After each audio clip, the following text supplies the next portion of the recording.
ओम नमो वेंकटेशाय।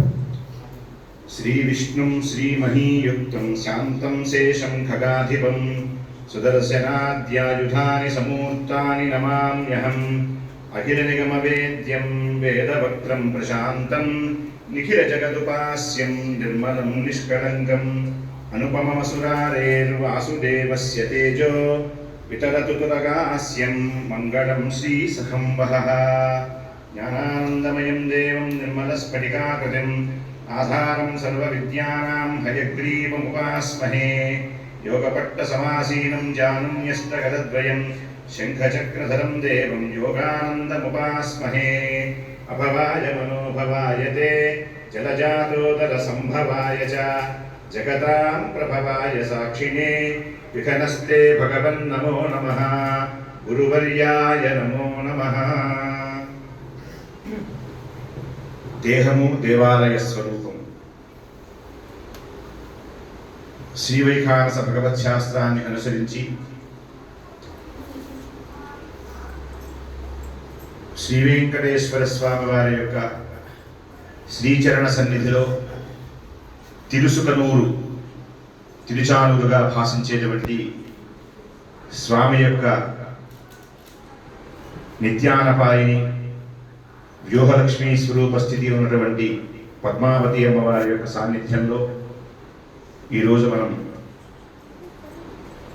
వ్యాసముని అగస్త్యముని యొక్క సమ్మిళితమైనటువంటి ఆశ్రమతుల్యమైనటువంటి మాడభూషి అనంతశయనం అయ్యంగారి యొక్క జన్మస్థానంలో ఈ ఇందిరాగాంధీ రాష్ట్రీయ కళా కేంద్ర క్షేత్రీయ కేంద్రం ప్రారంభింపబడి మూడవ సత్రం సెమినార్ నిర్వహింపబడేటువంటి ఈ క్షేత్రంలో మనమంతా ఈరోజు విరాజమానమై స్వామివారి యొక్క కృపా విశేషం చేత శ్రీవైఖానస భగవత్ శాస్త్రాన్ని అనుసరించి శిల్ప ఆగమ జ్యోతిష వాస్తు యొక్క సమ్మిళిత స్వరూపమే ఆగమం. సహజంగా శ్రీవైఖానస భగవత్ శాస్త్రమని శ్రీశాస్త్రమని శ్రీవైఖానస భగవత్ శాస్త్రంగా ఈ వైఖానస శాస్త్రం ఆవిర్భవింపబడి స్వయంభవ మనోహకాలే యుగాలో శుక్లవత్సరే శ్రవణే శ్రావణే సింహలగ్నేత సంయుక్తే భజే నైమిషమాగతం అని చెప్పి తొట్టతొలి మహాయుగారంభంలో స్వయంభవ మన్వంతర ప్రారంభంలో మూడవ సంవత్సరమైనటువంటి శుక్లనామ సంవత్సరంలో శ్రావణ మాసం శుక్ల పూర్ణిమ శ్రవణ నక్షత్రంతో కూడినటువంటి సింహలగ్నంలో నిజవైకుంఠం నుండి శ్రీమన్నారాయణ యొక్క హృద్గతమైనటువంటి స్వరూపమే విఘనోముని. మునికి ఋషికి కొద్దిపాటి తేడా ఉంటుంది. సాంగ చతుర్వేద తపోయోగాత్ ఋషికి షడంగ సహితంగా చతుర్వేదాధ్యయనం చేసి తపస్సు చేత అష్టాంగయోగ మర్మాలను అవగతం చేసుకుని ఆకలింప చేసుకున్నటువంటి వాడు మునిగాను. అటు తర్వాత స్థితిలో భగవంతుడైనటువంటి విశ్వవ్యాపనశీలత్వం కలిగినటువంటి శ్రీమన్నారాయణునే సదా ధ్యానిస్తూ ఆయన యొక్క పదకమలార్చనమే నిరంతరము చేస్తూ ఉన్నటువంటి స్థితిని పొందేటువంటి స్వభావం కలిగి ఉండటమే మునితత్వం. నారాయణ పరాయణో నిర్ద్వంద్వో ముని. సదా నారాయణ పరాయణత్వం కలిగి ఉండటమే ఈ లోకంలో భగవంతుడైనటువంటి పరమపురుషుడైనటువంటి నారాయణుడు జీవుడైనటువంటి నేను మాత్రమే ఉన్నాము అనేటువంటి భావనతో ఉండటమే మునితత్వం. కాబట్టి ఋషి కన్నా కూడా ముని స్థితి అత్యున్నతమైనటువంటిది. అటువంటి విఘనోముని యొక్క ముఖోద్గతమైనటువంటి భగవత్ శాస్త్రం అనేటువంటి పేరుతో చాతుర్లక్ష ప్రమాణ గ్రంథ సంపత్తితో భృగు అత్రి మరీచ కశ్యపాదులు ఈ శాస్త్ర రచన చేసి ఇప్పటికీ 197,45,25,000 సంవత్సరాలకు పూర్వం ఈ శాస్త్రం రూపుదిద్దుకున్నటువంటిది. ఈ యొక్క భగవత్ శాస్త్రంలో దేవాలయం అనేటువంటిది అత్యంత విశిష్టమైనటువంటి స్థానం కలిగి ఉన్నది. ఈ దేవాలయ స్థితికి శ్రీవైఖానస భగవత్శాస్త్ర ప్రణేతమైనటువంటి విఖనోముని యొక్క కల్పసూత్రంలో గృహే దేవాయతనేవ భక్త్యా భగవంతం నారాయణమర్చయేత్ అనేటువంటి ప్రమాణవాక్యాన్ని అనుసరించి భృగ్వాది నలుగురు మహర్షులు కూడా చాతుర్లక్ష ప్రమాణ విస్తృతితో గ్రంథరాశిని తయారు చేశారు. దానికి ప్రాతిపదిక గృహ్యసూత్రంలో కల్పసూత్రంలో ఉన్నటువంటి ఈ గృహే దేవాయతనేవ భక్త్యా భగవంతం నారాయణమర్చయేత్ అనేటువంటి ప్రమాణవాక్యమే ప్రాతిపదిక, ప్రథమ సోపానం దేవాలయ వ్యవస్థకి. అటువంటి దేవాలయ వ్యవస్థ ఆచంద్ర తారార్కము పరిడవెళ్ళడం కోసం అని చెప్పి విఖనోముని తదనుయాయులైనటువంటి భృగ్వాదులంతా కూడా ఎంతో వైలక్షణ్యంతో చరిత క్రియా జ్ఞాన యోగపాదాలుగా ఈ శాస్త్రాన్ని అనుష్ఠానంలోకి తీసుకొచ్చారు. ఈ క్రమంలో దేవాలయం అంటే ఏమిటి? మనందరికీ తెలిసినటువంటి దేవాలయం ఒక గోపురం ఉంటుంది, ఒక ప్రాకారం ఉంటుంది, ధ్వజస్తంభం ఉంటుంది, గర్భాలయం ఉంటుంది, ఒక మంటపం ఉంటుంది, పరివార దేవతలు ఉంటారు. ఇదేనా? అసలు దేవాలయం అంటే ఏమిటి, దాని యొక్క స్వరూప స్థితి ఎట్లా ఉంటుంది అనేటువంటిది భగవత్ శాస్త్రం మహోన్నతమైనటువంటి పదరాశిలో ఈ యొక్క దేవాలయ స్వరూపాన్ని అతి విస్తృతంగా వివరించింది. దాన్ని మనం తెలుసుకునేటువంటి ప్రయత్నం చేస్తున్నాం ఈరోజు. సహజంగా ఏదైనా గ్రామంలోకి వెళితే, మనం ఏదైనా పట్టణంలోకి వెళితే దూరం నుంచి మనం ప్రయాణం చేసే సమయంలో రెండు విషయాలు మనం గమనిస్తాం. ఒకటి, ఒక పెద్ద గాలి గోపురం, గుడి గోపురం కనిపిస్తూ ఉంటుంది. అట్లాగే అక్కడ ఏదైనా ఒక పుష్కరిణి, పొలము, చెరువు లాంటిది ఉంటే కూడా కనిపిస్తూ ఉంటుంది. ఈనాటి కాల పరిస్థితి వేరు. ఎన్నో ఆకాశ హర్మ్యాలు, సౌధాలు నిర్మింపబడడం చేత మా చిన్నతనంలో తిరుపతి వస్తే రైల్వే స్టేషన్లో దిగగానే ముందు రెండు కనిపించేది. ఒకటి గోవిందరాజ స్వామి గాలి గోపురం, రెండు పుష్కరిణి. ఈ గుర్తుతోనే నేను శాస్త్రాధ్యయనం చేసిన తర్వాత ఈ విషయం పదే పదే జ్ఞప్తికి వస్తూ ఉంటుంది. శాస్త్రంలో చెప్పబడినటువంటి మొదటి వాక్యంలో గ్రామంలోకి ప్రవేశిస్తూనే ముందు మనకి దేవాలయం గోపురం కనిపిస్తుంది. తర్వాత పుష్కరిణి స్వరూపంలో ఉన్నటువంటి కమలాలయం కనిపిస్తుంది. కమలాలకి నిలయం కదా పుష్కరిణి అంటే, అటువంటి కమలాలయం కనిపిస్తూ ఉంటుంది. ఈ రెండు కూడా ఆకర్షిస్తాయి మన మనస్సుని. ఈ దేవాలయం, రెండు కమలాలయం. మహర్షులు ఈ రెండింటి మధ్య సామ్యాన్ని చెప్పారు. తులనాత్మకమైనటువంటి శోధనతో వారు ఒక సమీకరణ చేశారు. జలం విమానం ధ్రువమేవ కందం కూర్చంతు నాడం కుసుమంచ కౌతుకం వంజుత్సవ స్నపనకాని పత్రకాని వంజుత్సవ స్నాపన పత్రకాని దేవాలయోయం కమలాలయం స్యాత్ అనేటువంటి క్రియాధికారం భృగు మహర్షి ప్రోక్తమైనటువంటి క్రియాధికారంలో 9వ అధ్యాయంలో మహర్షి విధంగా ప్రతిపాదన చేస్తున్నారు. దేవాలయాన్ని కమలాలయంగాను, ఆయన ఆ కమలాలయం యొక్క వైశిష్ట్యం గురించి, దేవాలయంతో సామ్యాన్ని ఈ విధంగా చెప్తున్నారు. విమానం, మనం గ్రామంలో ప్రవేశించగానే దూరం నుంచి గాలిగోపురం కనిపిస్తుంది. అట్లాగే కమలాలయం, పుష్కరిణి కనిపిస్తుంది. మనకి బయట కనిపించేటువంటి ఆ పుష్కరిణిలో ఉండే జలం, నీరు కనిపిస్తూ ఉంటుంది. జలం విమానం. కమలాలయంలో ముందుగా మనం చూసేటువంటిది జలం. ఈ జలం ఆలయంలో విమాన శిఖరంగా మనం భావన చేస్తాం. ధ్రువమేవ కందం. గర్భగృహం లోపల ఎక్కడో మూల ఉంటారు. గర్భగృహంలోకి వెళితేనే మనకి ఆలయం, గోపురం, ప్రాకారం, ధ్వజస్తంభం, పరివారాలయం, ముఖమండపం, గర్భాలయంకి ముందు ఉండేటువంటి అంతరాలయాన్ని దాటి వెళ్ళి గర్భాలయంలో ఉన్నటువంటి మూర్తిని చూడాలి. అదేవిధంగా నీటి లోపల అడుగున పంకం అంటే బురద. ధ్రువమేవ కందం. గర్భగృహంలో ఉండేటువంటి ఆ మూల విరామమూర్తి, జలం లోపల నీటి అడుగున ఉండేటువంటి పంకం, బురద లోపల ఉండేటువంటి దుంపతో సమానం. గర్భాలయంలో ఉండేటువంటి ధ్రువమూర్తి నీటి లోపల ఉండేటువంటి ఆ దుంపతో సమానం. జలం విమానం ధ్రువమేవ కందం. కూర్చెంతు నాళం. ఈ దుంప నుంచి ఒక నాళం వస్తుంది, చిగురు. ఇది నిదానంగా నీటి బయటికి వస్తుంది. ఈ క్రమంలో కూర్చెంతు నాళం మనం జప కౌతుక ఉత్సవ స్నపన బలివేదాలను ఆలయంలో ప్రతిష్టాపనం చేసిన తర్వాత ప్రతినిత్యము కూడా జపమూర్తి నుండి కళలను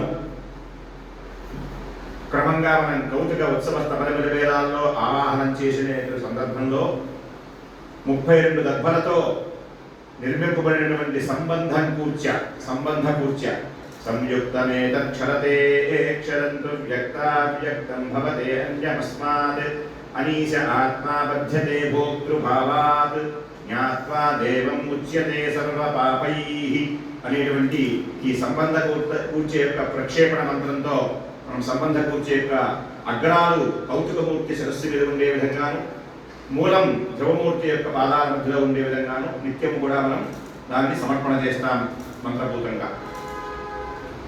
ఎందువలన అంటే ధ్రువమూర్తిలో ఉండేటువంటి శక్తి కళలన్నీ కూడా అనునిత్యము ఆరాధనాంగభూతంగా ప్రసరింపచేస్తూ రాత్రి అంత్యకాలార్చన పర్యంతము కూడా ఆ కూర్చకం అట్లా పెట్టి ఉంటుంది స్వామిని అనుసంధానమై. ధ్రువమూర్తి యొక్క పాదముల నుండి కౌతుకమూర్తి యొక్క శిరస్సు మీద అగ్రాలను ఉంచి విధంగా ఈ సంబంధ కూర్చుని మనం నిక్షేపణ చేస్తాం. ఇది జలం లోపల ఉండేటువంటి ఆ కంద రూపంలో ఉన్నటువంటి దుంప యొక్క నాళం నుంచి ఏ విధంగా అయితే పుష్పం దాని పక్కన 2 ఆకులు వస్తాయో పత్రాలు, ఆ స్వరూపాన్ని ఇక్కడ మహర్షి పోల్చారన్నమాట. జలం విమానం ధ్రువమేవ కందం కూర్చెంతు నాళం. దుంప నుండి వచ్చేటువంటి ఈ నాళ సంబంధ కూర్చగా మనం భావన చేయాలి. కుసుమంచ కౌతుకం. ఈ సంబంధ కూర్చు నుంచి వచ్చినటువంటి అగ్రాల నుంచి ఉద్భవించినటువంటిది తామర పువ్వు ఏ విధంగా అయితే వికసించి ఉంటుందో జలం లోపల బయటకు వచ్చి కాలం నుంచి, అట్లా గర్భగృహంలో భాషించేటువంటి స్వరూపం కౌతుకమూర్తి. కూర్చెంతు నాళం కుసుమంచ కౌతుకం. ఆ కుసుమం అనేటువంటి పుష్పమే కౌతుకమూర్తిగా మనం భావన చేస్తున్నాం. బల్యుత్సవ స్నపన కాని, బలివేదము, ఉత్సవ వేదము, స్నపన వేదము ఈ 3 కూడా ఆ పుష్పం చుట్టూ 2-3 ఆకులు ఉంటాయి, పత్రాలు. ఇవి బలి ఉత్సవ స్నపన బలివేదాలుగా, ఉత్సవ స్నపన బలివేదాలుగా మహర్షి ప్రతిపాదన చేశారు. బల్యుత్సవ స్నపన కాని పత్రకాని దేవాలయోయం కమలాలయం స్యాత్. దేవాలయం అనేటువంటిది కమలాలయంతో సామ్యాన్ని మహర్షులు ఈ విధంగా నిరూపించి ఉన్నారు. ఈ క్రమంలో విమానం అంటే మనం అనుకునేటువంటి ఆధునిక కాలంలో విమానం అంటే ఆకాశంలో వాయు సంచారం చేసేటువంటి విమానం అంటే అది కాదు. గర్భగృహం పైన ఉండేటువంటి విశిష్టమైనటువంటి నిర్మాణ శైలి కలిగి ఉన్నటువంటిది విమానం. విమాన శబ్దం అనేకమైనటువంటి పారిభాషిక పదాలలో ప్రయోగింపబడింది. విపూర్వకమైనటువంటి మన అనేటువంటి ధాతువుకి ఘై ప్రత్యయం చేర్చగా, లేక వి పూర్వకంగా మా అనేటువంటి ధాతువుకి లిట్ ప్రత్యయాన్ని అనుసంధానపరిస్తే విమాన శబ్దం నిష్పన్నమవుతోంది. ఈ క్రమంలో విమాన శబ్దానికి నానార్థాలు వ్యుత్పత్తి ఈ విధంగా తెలుస్తుంది. దేవయానమని, రథమని, సార్వభౌమ గృహమని, యానమానమని, అశ్వమని, పరిణామం అనేటువంటి అనేకమైనటువంటి వ్యుత్పత్తి అర్థాలలో విమాన శబ్దం ప్రయోగింపబడి ఉండటం చేత ఇది వాచస్పత్యమైనటువంటి గ్రంథంలో ఈ విషయం ప్రస్తుతింపబడింది. ఇంకొక విమాన అర్థాన్ని మనం తెలుసుకోవాలి అంటే విశిష్టం మానయంతి అనేన పుంసి సంజ్ఞాయామితి కరణేషు ఘై ప్రత్యంతరం. అదేవిధంగా విశేషేణ మాన్యస్మిన్నితి అధికరణే న్యుట్ విగతం మానం ఉపమాయస్యేతి వా అనేటువంటి విమాన శబ్దం ఇంకొకటి కల్పక్రమంలో కూడా ప్రస్తుతింపబడింది. విశేషమాంతి వర్తంతే దేవాః అస్మిన్నితి విమానః. విశేషమాంతి వర్తంతే దేవాః అస్మిన్నితి విమానః మామానే వర్తనే చ అనేటువంటి శబ్దం కూడా విమానానికి పారిభాషిక పదంగా ప్రస్తుతింపబడింది. ఇది భగవంతుని యొక్క నివాసమైనటువంటి గర్భగృహం పైన ఉండేటువంటి విశేషమైనటువంటి శిల్ప సౌందర్యంతో కూడి ఉన్నటువంటి స్వరూపానికి విమానం ఇది. ఇట్లా దేవాలయ స్వరూపంలో విమానం ఆలయాన్ని కమలాలయాన్ని సామ్యం చేసే క్రమంలో మహర్షి ఒక్కొక్క దశ దాటి ముందుకు వెళ్తూ ఉంటాం. మనం దేవతలు విశేషంగా నివసించేటువంటి స్థానం కాబట్టి విమానంగా మనం భావన చేయవలసి ఉంటుంది. అదేవిధంగా పుష్కరిణిలో నీరు, దేవాలయంలో ఉండేటువంటి దేవతలు కూడా సహజంగా ఆవాసంగా ఉండటం అనేటువంటిది సహజమైనటువంటి విషయంగా మనం భావించాలి. ఇక్కడ లక్ష్మీ నివాసం, కమలాలయం అని చెప్పి అనుకున్నాం ఇందాక మనం. కమలములకు ఆలయం. కమలం అంటే సాక్షాత్ మహాలక్ష్మీ స్వరూపం. లక్ష్మీ పద్మాలయ పద్మ కమలా శ్రీహరిప్రియ అని చెప్పి అమరపోసిన రెండు వాక్యం. లక్ష్మీదేవి యొక్క ఆవాస క్షేత్రం ప్రధానమైనటువంటిది కమలాలయం. మనకి ఆ కమలాలయం ఈ తిరుచానూరులో కూడా అమ్మవారి యొక్క ఆవిర్భావం ఈ పద్మపుష్కరంలోనే జరిగినట్లుగా మనకి క్షేత్ర మహాత్మ్యం తెలుస్తుంది. స్వామివారు సహస్ర కమలాలతో, స్వర్ణ కమలాలతో, సహస్రపత్రక స్వర్ణ కమలాలతో నిత్యం 12,000 దివ్య సంవత్సరాలు ఆరాధన చేస్తే కానీ, కార్తీక మాసంలో ఉన్నటువంటి శుక్ల పంచమి ఉత్తరాషాఢ నక్షత్రంలో మంత్రముహూర్తంలో అమ్మవారు ఆవిర్భవించింది అని చెప్పి మనకి కార్తీక వెంకటాచల మహాత్మ్యం తెలియపరుస్తుంది. ఆ క్రమాన్ని అనుసరించి అమ్మవారు యొక్క స్వరూపం పద్మం నుంచి ఆవిర్భవించడం చేత లక్ష్మీ పద్మాలయ పద్మ కమలా శ్రీహరిప్రియ అని చెప్పి అమ్మవారిని కీర్తించడం జరుగుతుంది అమరకోశ గ్రంథంలో. అట్లా అమ్మవారికి ఆస్థానం కూడా ఆ కమలాలయం. అటువంటి స్థితిని కలిగి ఉండటం చేత మహర్షులు కమలాలయంగాను దేవాలయంగాను భావన చేస్తూ, కమలానికి ఆధార స్థిరంగా ఉండేటువంటి దుంప ఆ జలం లోపల ఉంటుంది. జలమే ధ్రువబింబం. కాలక్రమంలో ధ్రువదేవాలయం అనేటువంటిది పంచవేరాత్మకంగా ఏర్పడుతుంది కాబట్టి ఆ ఆలయంలో దుంప శాశ్వతంగా ఉంటే ఎన్ని పత్రాలైనా ఎన్ని పుష్పాలైనా దుంప నుంచి వస్తాయి. దుంపే కనుక భిన్నమైతే వ్యవస్థ ఉండదు కదా కమలాలయంలో కమలానికి. అట్లాగే ఆలయంలో గర్భగృహంలో ఉండేటువంటి ధ్రువమూర్తి ఎప్పుడూ శాశ్వతంగా సంరక్షణ చేయబడుతూ ఉండాలి అని మహర్షులు తెలియపరుస్తున్నారు.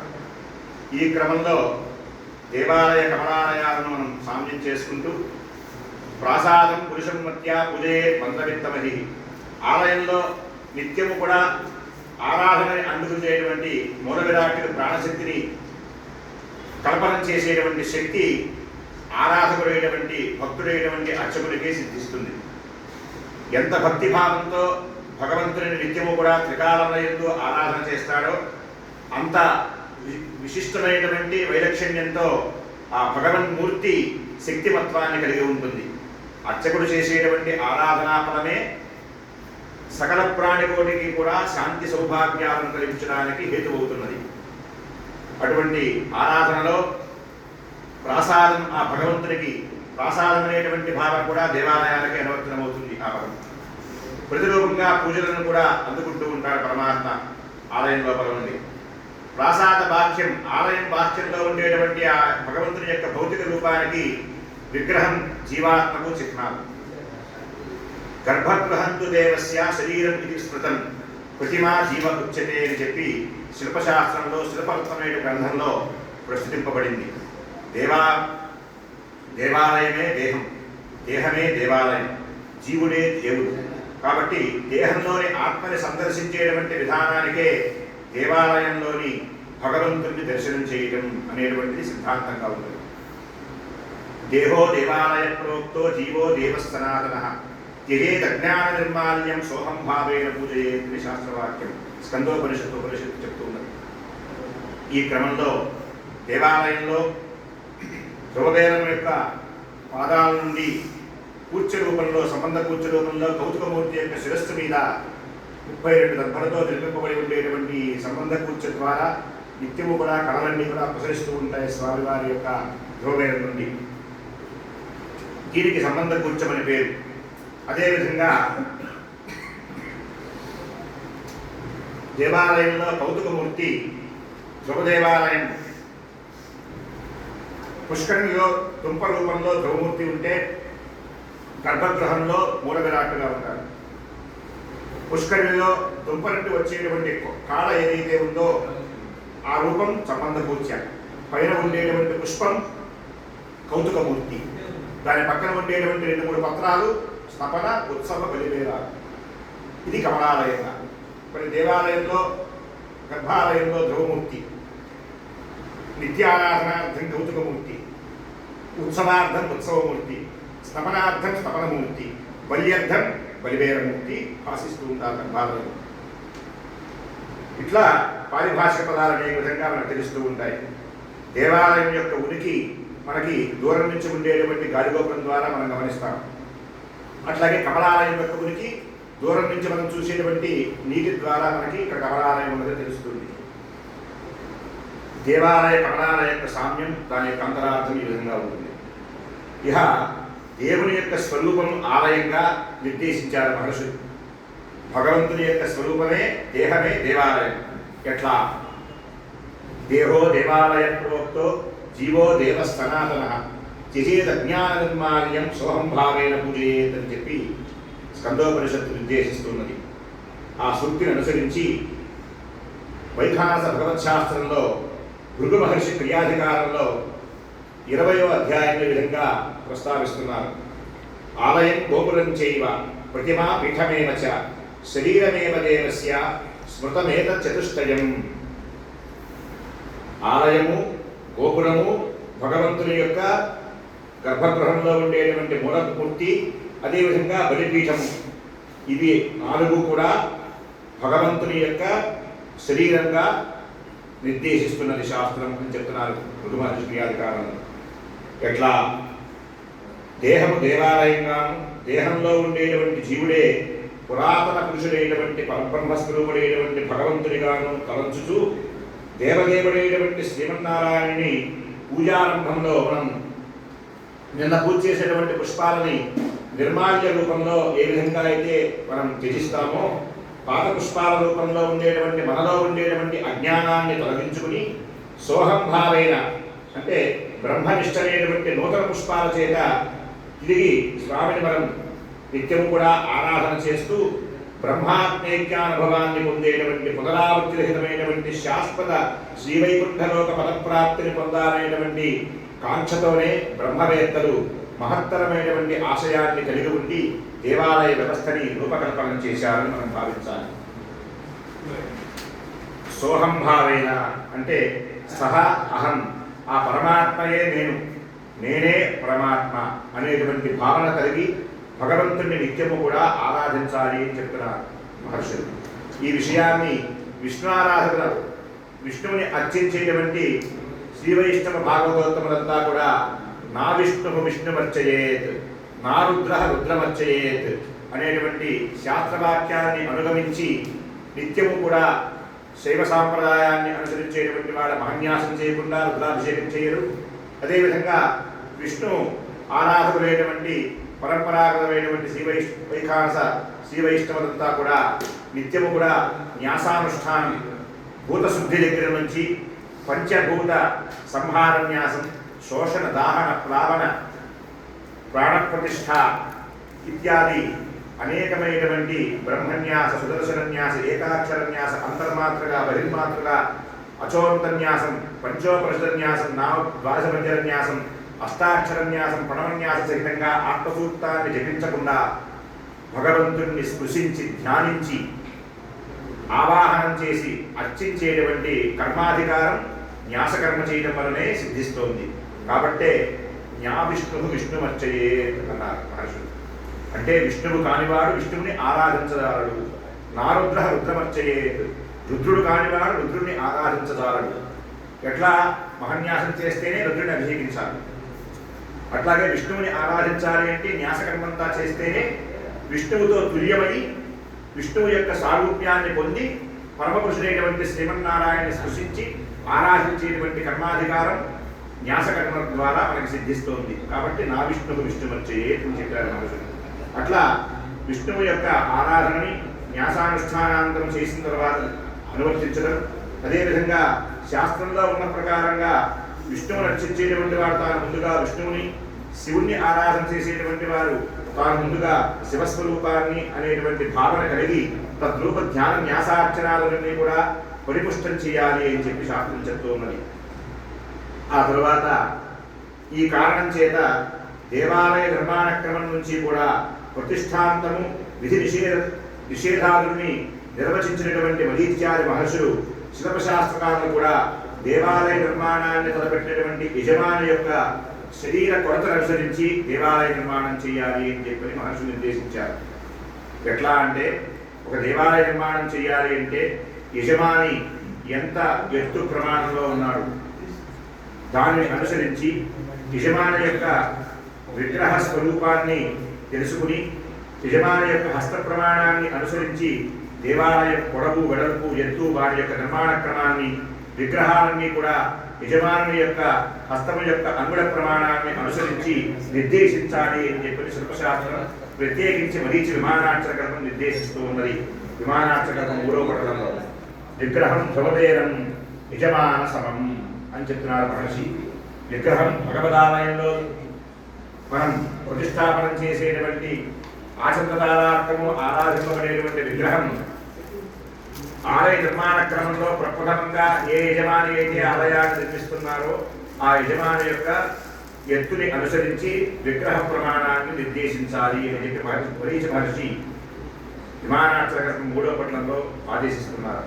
అట్లా యజమాన ప్రమాణం వా ధ్రువవేదం విధీయతే అని అత్రి మహర్షి కూడా సమూర్తార్చనాధికరణంలో అష్టాదశోధ్యాయంలో ఉపదేశించున్నారు. ఈ క్రమంలో ప్రతి వ్యక్తి కూడా వారి వారి యొక్క చేతితో వారి వారి శరీరాన్ని కొలుచుకున్నట్లయితే 8 జేనలు అనేటువంటి పారిభాషిక పదంతో దాన్ని నిర్దేశిస్తున్నది. ఈ పరిమాణాన్ని ఆధారంగా చేసుకునే శిల్పులు ఈనాటికి కూడా శిల్ప ప్రమాణాన్ని అనుసరించి దేవాలయం యొక్క కొలతలకు అన్వయం చేసి గొప్ప అయినటువంటి దేవాలయాన్ని చక్కగా ఉన్నతోన్నతంగా నిర్మించి దాని యొక్క భగవంతుడిని విగ్రహాన్ని ప్రతిష్ఠించి ఆరాధించేటువంటి స్థితిని మహర్షులు ఈనాడు మనకి ఉపదేశించున్నారు.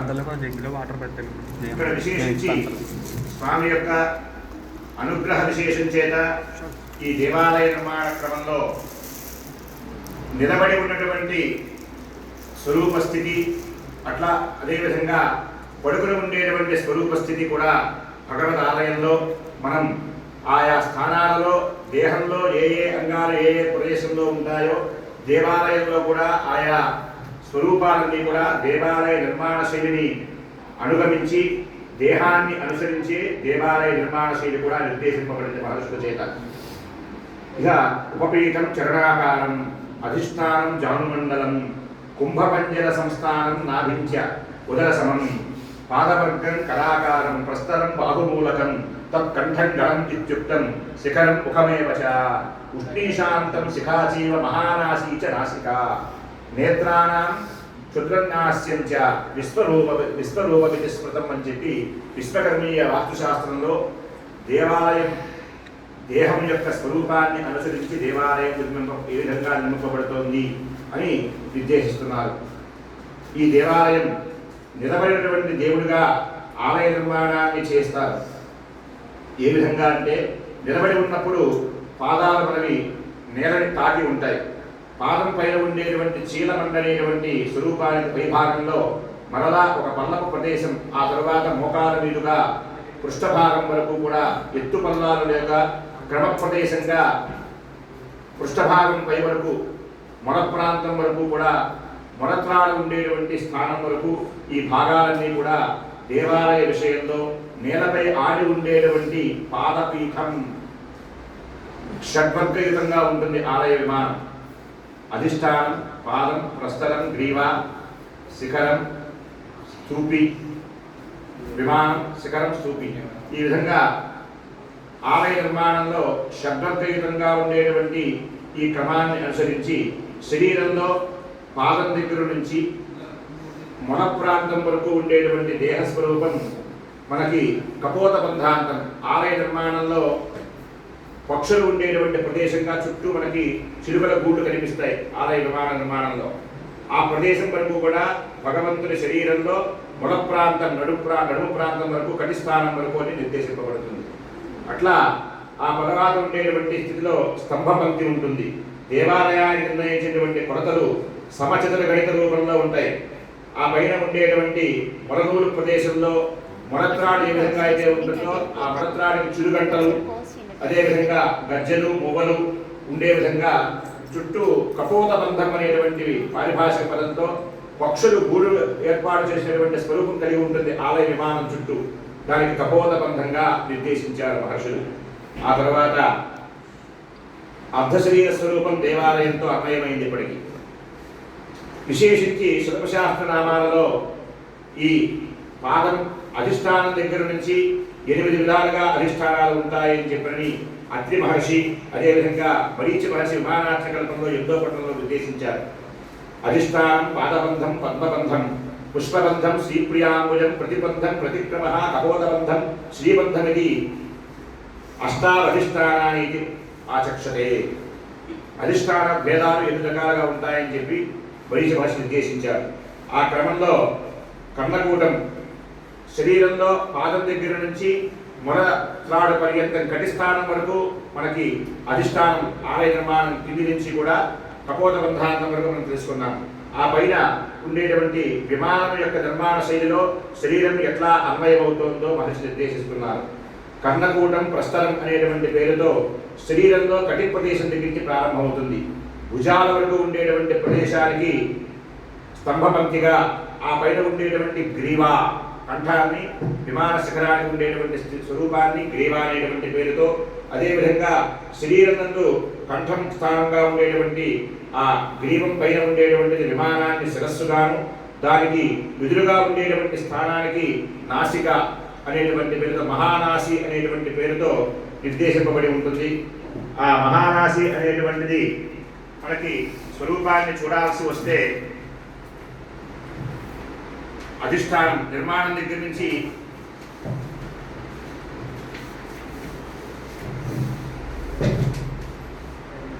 ఇది ఆలయం యొక్క నిర్మాణ స్వరూపం. ఈ నిర్మాణ స్వరూపంలో మనం అధిష్టానం అంటే ఈ కింది స్థానం, ఇది పాదంతో సమానం. పాదానికి పైన ఉండేటువంటి చీలమండల ప్రదేశం, అట్లాగే పాదానికి ఉండేటువంటి సంధి అంటే మోకాలు, జానుజంగం, ఈ ప్రదేశం. ఇక్కడి నుంచి స్తంభపంక్తి ఉంది, ఇక్కడ వరకు కూడా కపోతబంధం అన్నాం. ఈ స్తంభపంక్తి పైన, ఈ స్తంభపంక్తి మోకాళ్ళుగాను, ఊరుగులుగాను, ఆ పైన ఉండేటువంటి ఈ స్తంభపంక్తి పైన ఉండేటువంటి స్థానం మనకి కటి ప్రదేశం, మొలతాడు ఉండేటువంటి ప్రదేశం. ఆ మొలతాడికి చిన్నతనంలో మనకి గజ్జలతోనో మువ్వలతోనో మనకి మొలతాడు కడతారు పెద్దలు. ఆ గజ్జలు మువ్వలు అనేటువంటివి ఇక్కడ కపోతబంధం, పక్షుల ఆవాసంగా ఉండేటువంటి స్థానం. ఇది చిలుకలు, పావురాలను ఇక్కడ ఆవాసం ఏర్పరచుకుంటాయి. ఇది కపోతబంధ స్థానం. ఈ పైనుంచి కూడా గ్రీవ అంటే శరీర భాగంలో ఇక్కడ అన్వయాన్ని మనం చూసుకుంటూ ఉండాలి. నాభిస్థానం నుంచి పైకి ఉండేటువంటి స్థానం గ్రీవ, విమానం, నాసి, మహానాసి అని పిలుచుకున్నాం మనం. మన శరీరంలో భుజాలు, స్తనపర్యంతం, స్తనభాగం, వక్షస్థలం ఉండేటువంటి ప్రదేశంగా ఇక్కడ మహానాసి అనేటువంటి పేరుతో మనకి తెలుస్తూ ఉన్నది. ఈ మహానాసి అనేటువంటిది స్తంభపంక్తి స్వరూపం. ఇదంతా కూడా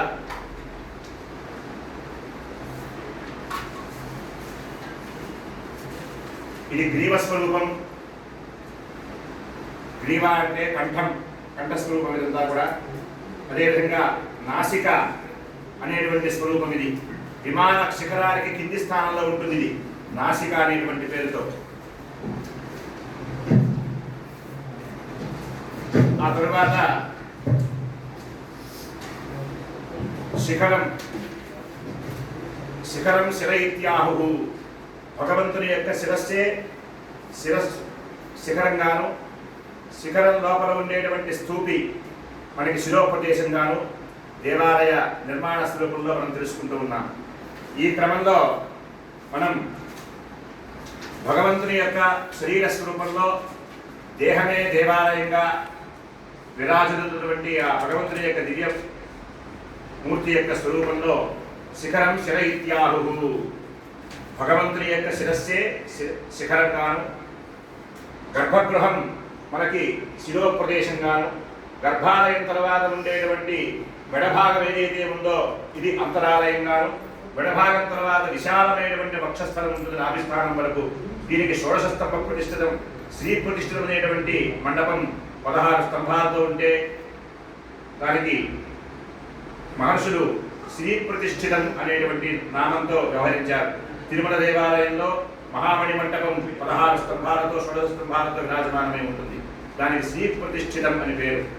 ఇట్లా 32 స్తంభాలుంటే, అదేవిధంగా 24 స్తంభాలుంటే, సహస్రం 1000 స్తంభాలుంటే 100 స్తంభాలుంటే ఒక్కొక్క నామౌచిత్యాన్ని కలిగి ఉన్నది. విశేషించి శ్రీ ప్రతిష్ఠితమైనటువంటి ఆ నామౌచిత్యాన్ని కలిగి ఉన్నటువంటి ఆ మండప నిర్మాణం అత్యంత వైలక్షణ్యంతో కూడి ఉన్నది. 16 స్తంభయుక్తంగా ఉంటుంది. 16 స్తంభయుక్తం ఎందుకు చెప్పారు అంటే మనకి సాధారణంగా ఆలయ నిర్మాణం దగ్గర నుంచి బాలాలయం దగ్గర నుంచి మహాప్రతిష్ఠ ఉత్సవ స్థపన ప్రాయశ్చిత్తాది సర్వక్రియలను కూడా యాగశాల నిర్మాణం చేయాలి ఆలయంలో. ఈ యాగశాల 16 స్తంభయుక్తంగా మనకి ప్రతిపాదన చేశారు మనుషులంతా కూడా ఐక్యకంఠంతో. కాబట్టి 16 స్తంభయుక్త మండపం శ్రీ ప్రతిష్ఠితం అని పేరు. అటువంటి శ్రీ ప్రతిష్ఠిత స్వరూపం కలిగినటువంటి 16 స్తంభాలతో ఉన్నటువంటి మహామండపం అత్యంత వైశిష్ట్యాన్ని వైలక్షణ్యాన్ని కలిగి ఉంది. కాబట్టి దీన్నే యాగశాలగా కూడా మహర్షులు 16 స్తంభయుక్తంగా ప్రతిపాదన చేసేపడటం చేత సర్వత్ర లోకంలో మనం చూస్తున్నటువంటి ప్రాచీనమైనటువంటి ఆలయాలన్నీ కూడా 16 స్తంభయుక్త మండపాలతోనే మనం చూస్తూ ఉన్నాయి. కాబట్టి మండపం విశాలమైనటువంటి వక్షస్థల భాగంగాను, నాభిస్థానం విష్ణాలయం అయితే గరుడమూర్తి ఆంజనేయ స్వామి ఆలయం ఉండే స్థానంగాను, అదే శివాలయం అయితే నందీశ్వరుడు ఉండేటువంటి స్థానంగాను మహర్షులు ప్రతిపాదన చేసి ఉన్నారు. ఆ గరుడాలయం నందీశ్వర స్థానం తర్వాత కొద్దిపాటి ఖాళీ ఉంటుంది. మర్మస్థానానికి నాభిస్థానానికి మధ్య ఉన్నటువంటి ఖాళీ ఏదైతే ఉందో మన శరీరంలో భగవత్ స్వరూపంలో ఆ మర్మస్థానానికి నాభిస్థానానికి మధ్య ఉండేటువంటి ఖాళీ ప్రదేశంలో గరుడాలయానికి ధ్వజస్తంభానికి మధ్య ఉండేటువంటి ఖాళీ ప్రదేశంగా మనం భావన చేయాలి. ఆ ధ్వజస్తంభం ఉండేటువంటి స్థానం మనకి మర్మస్థానంగాను, అదేవిధంగా ఆ తర్వాత బలిపీఠం ఉండేటువంటి స్థానం ప్రాకారం జానుజగ్నయో. శరీరంలో చేతులు కాళ్ళు సమంగా ఉండాలి. ఒకటి ఎక్కువ ఒకటి దీర్ఘం ఒకటి కృషించినట్టుగా ఉంటే మనం ఆ దేహాన్ని దివ్యాంగులు అనేటువంటి పేరుతో మనం పిలుస్తూ ఉంటాం.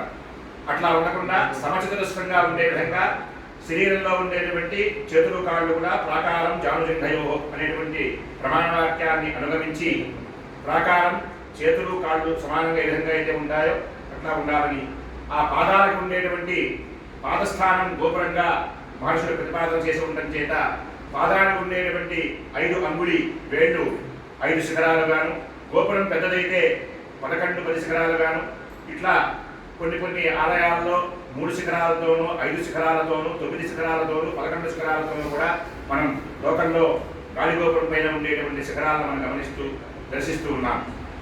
ఈ క్రమంలో దేవాలయ స్వరూపమంతా కూడా ఈ విధంగా మహా రాజగోపురం నుంచి గర్భగృహ పర్యంతము కూడా భగవంతుని యొక్క శరీర సామ్యాన్ని మహర్షులు ఈ విధంగా ప్రతిపాదన చేసి ఉన్నారు. శిఖరం శీర్షవిద్యాహు గర్భగేహం గణం తథా మంటపం కుక్షిరిత్యాహు ప్రాకారం జానుజంఘయో గోపురం పాదమిత్యాహు ధ్వజో జీవస్య ఉచ్యతే అని విశ్వకర్మ వాస్తుశాస్త్రంలోను, అదేవిధంగా అధిష్టానం పాదవర్గ ప్రస్తర గ్రేవకాపి శిఖరం స్థూటికాచీన షట్పత్కయుక్త ఇది కీర్తితా అని చెప్పి అత్రి మహర్షి సమూర్తాచనాధికరణంలో 8వ అధ్యాయంలో కూడా ప్రతిపాదన చేసి ఉన్నారు. శిఖరం శరైత్యాహు అర్థేన శిఖరం భవేత్ అని చెప్పి భృగు మహర్షి ప్రకీర్ణాధికారంలో కూడా ఉపదేశం ఉండటం చేత మనకి గోపురం యొక్క పాదగోపురం పాదాలతో సమానమైనటువంటి స్థితిని గోపురాన్ని మహర్షులు ప్రతిపాదన చేస్తున్నారు. ఈ గోపురం దాటి మనం ఆలయం లోపలికి ప్రప్రథమంగా ప్రవేశిస్తాం. ప్రవేశించిన తర్వాత ముందుగా మనకు కనబడేటువంటి స్థానం బలిపీఠం. బలిపీఠం దగ్గర ఆలయం లోపల మనం సాష్టాంగ నమస్కారం ప్రణిపాతం చేయాలి అంటే బలిపీఠం దగ్గరే చేయాలి. ఏమిటి దాని యొక్క ఔచిత్యం? బలిపీఠం దగ్గర సాష్టాంగ నమస్కారాన్ని సమర్పణ చేయడం వలన మనలో ఉండేటువంటి 10 దుర్గుణాలని కూడా బలిపీఠం దగ్గర బలివ్వమని చెప్తోంది శాస్త్రం. ఆ బలిపీఠం దగ్గర సాష్టాంగ నమస్కారం చేసే దాని యొక్క అంతరార్థం ఏమంటే 10 దుర్గుణాలు అంటే శరీరంలో కామ క్రోధ లోభ మోహ మదమాత్సర్య దంభ దర్ప ఈర్ష్య అసూయ అనేటువంటి 10 దుర్గుణాలని కూడా బలిపీఠం దగ్గర బలి ఇచ్చిన తర్వాతనే ముందు అడుగు వేసి మనం ఆలయం లోపలికి ప్రవేశించేది కాలం సిద్ధిస్తుంది. కాబట్టి బలిపీఠం యొక్క ఔచిత్యం ఔన్నత్యం దాని యొక్క అంతరార్థం ఇదిగా మహర్షులు ప్రతిపాదన చేస్తున్నారు. ఆ తర్వాత బలిపీఠం దాటిన తర్వాత జీవధ్వజ స్తంభం వస్తుంది.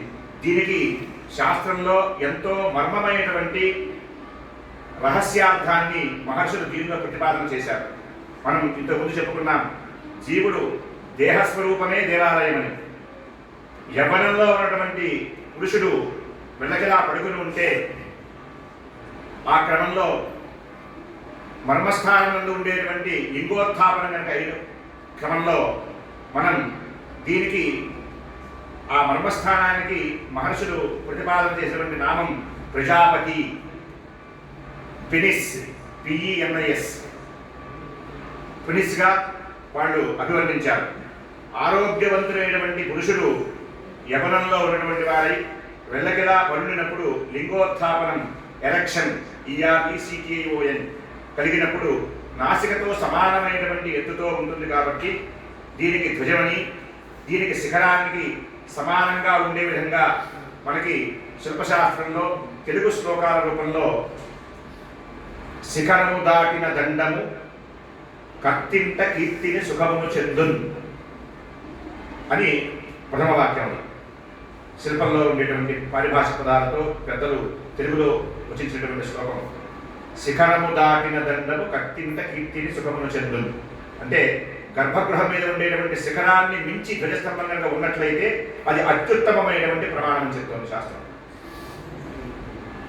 శిఖరంతో సమానంగా కానీ, శిఖరాల కంటే ఒక పాదం తక్కువ కానీ, ఇట్లా అనేకమైనటువంటి భేదాలు చెప్పబడినాయి. ఉత్తమ పక్షంలో శిఖరాన్ని దాటి ధ్వజస్తంభం ఉండాలని ఉత్తమ పక్షంగా నిర్దేశిస్తోంది శాస్త్రం.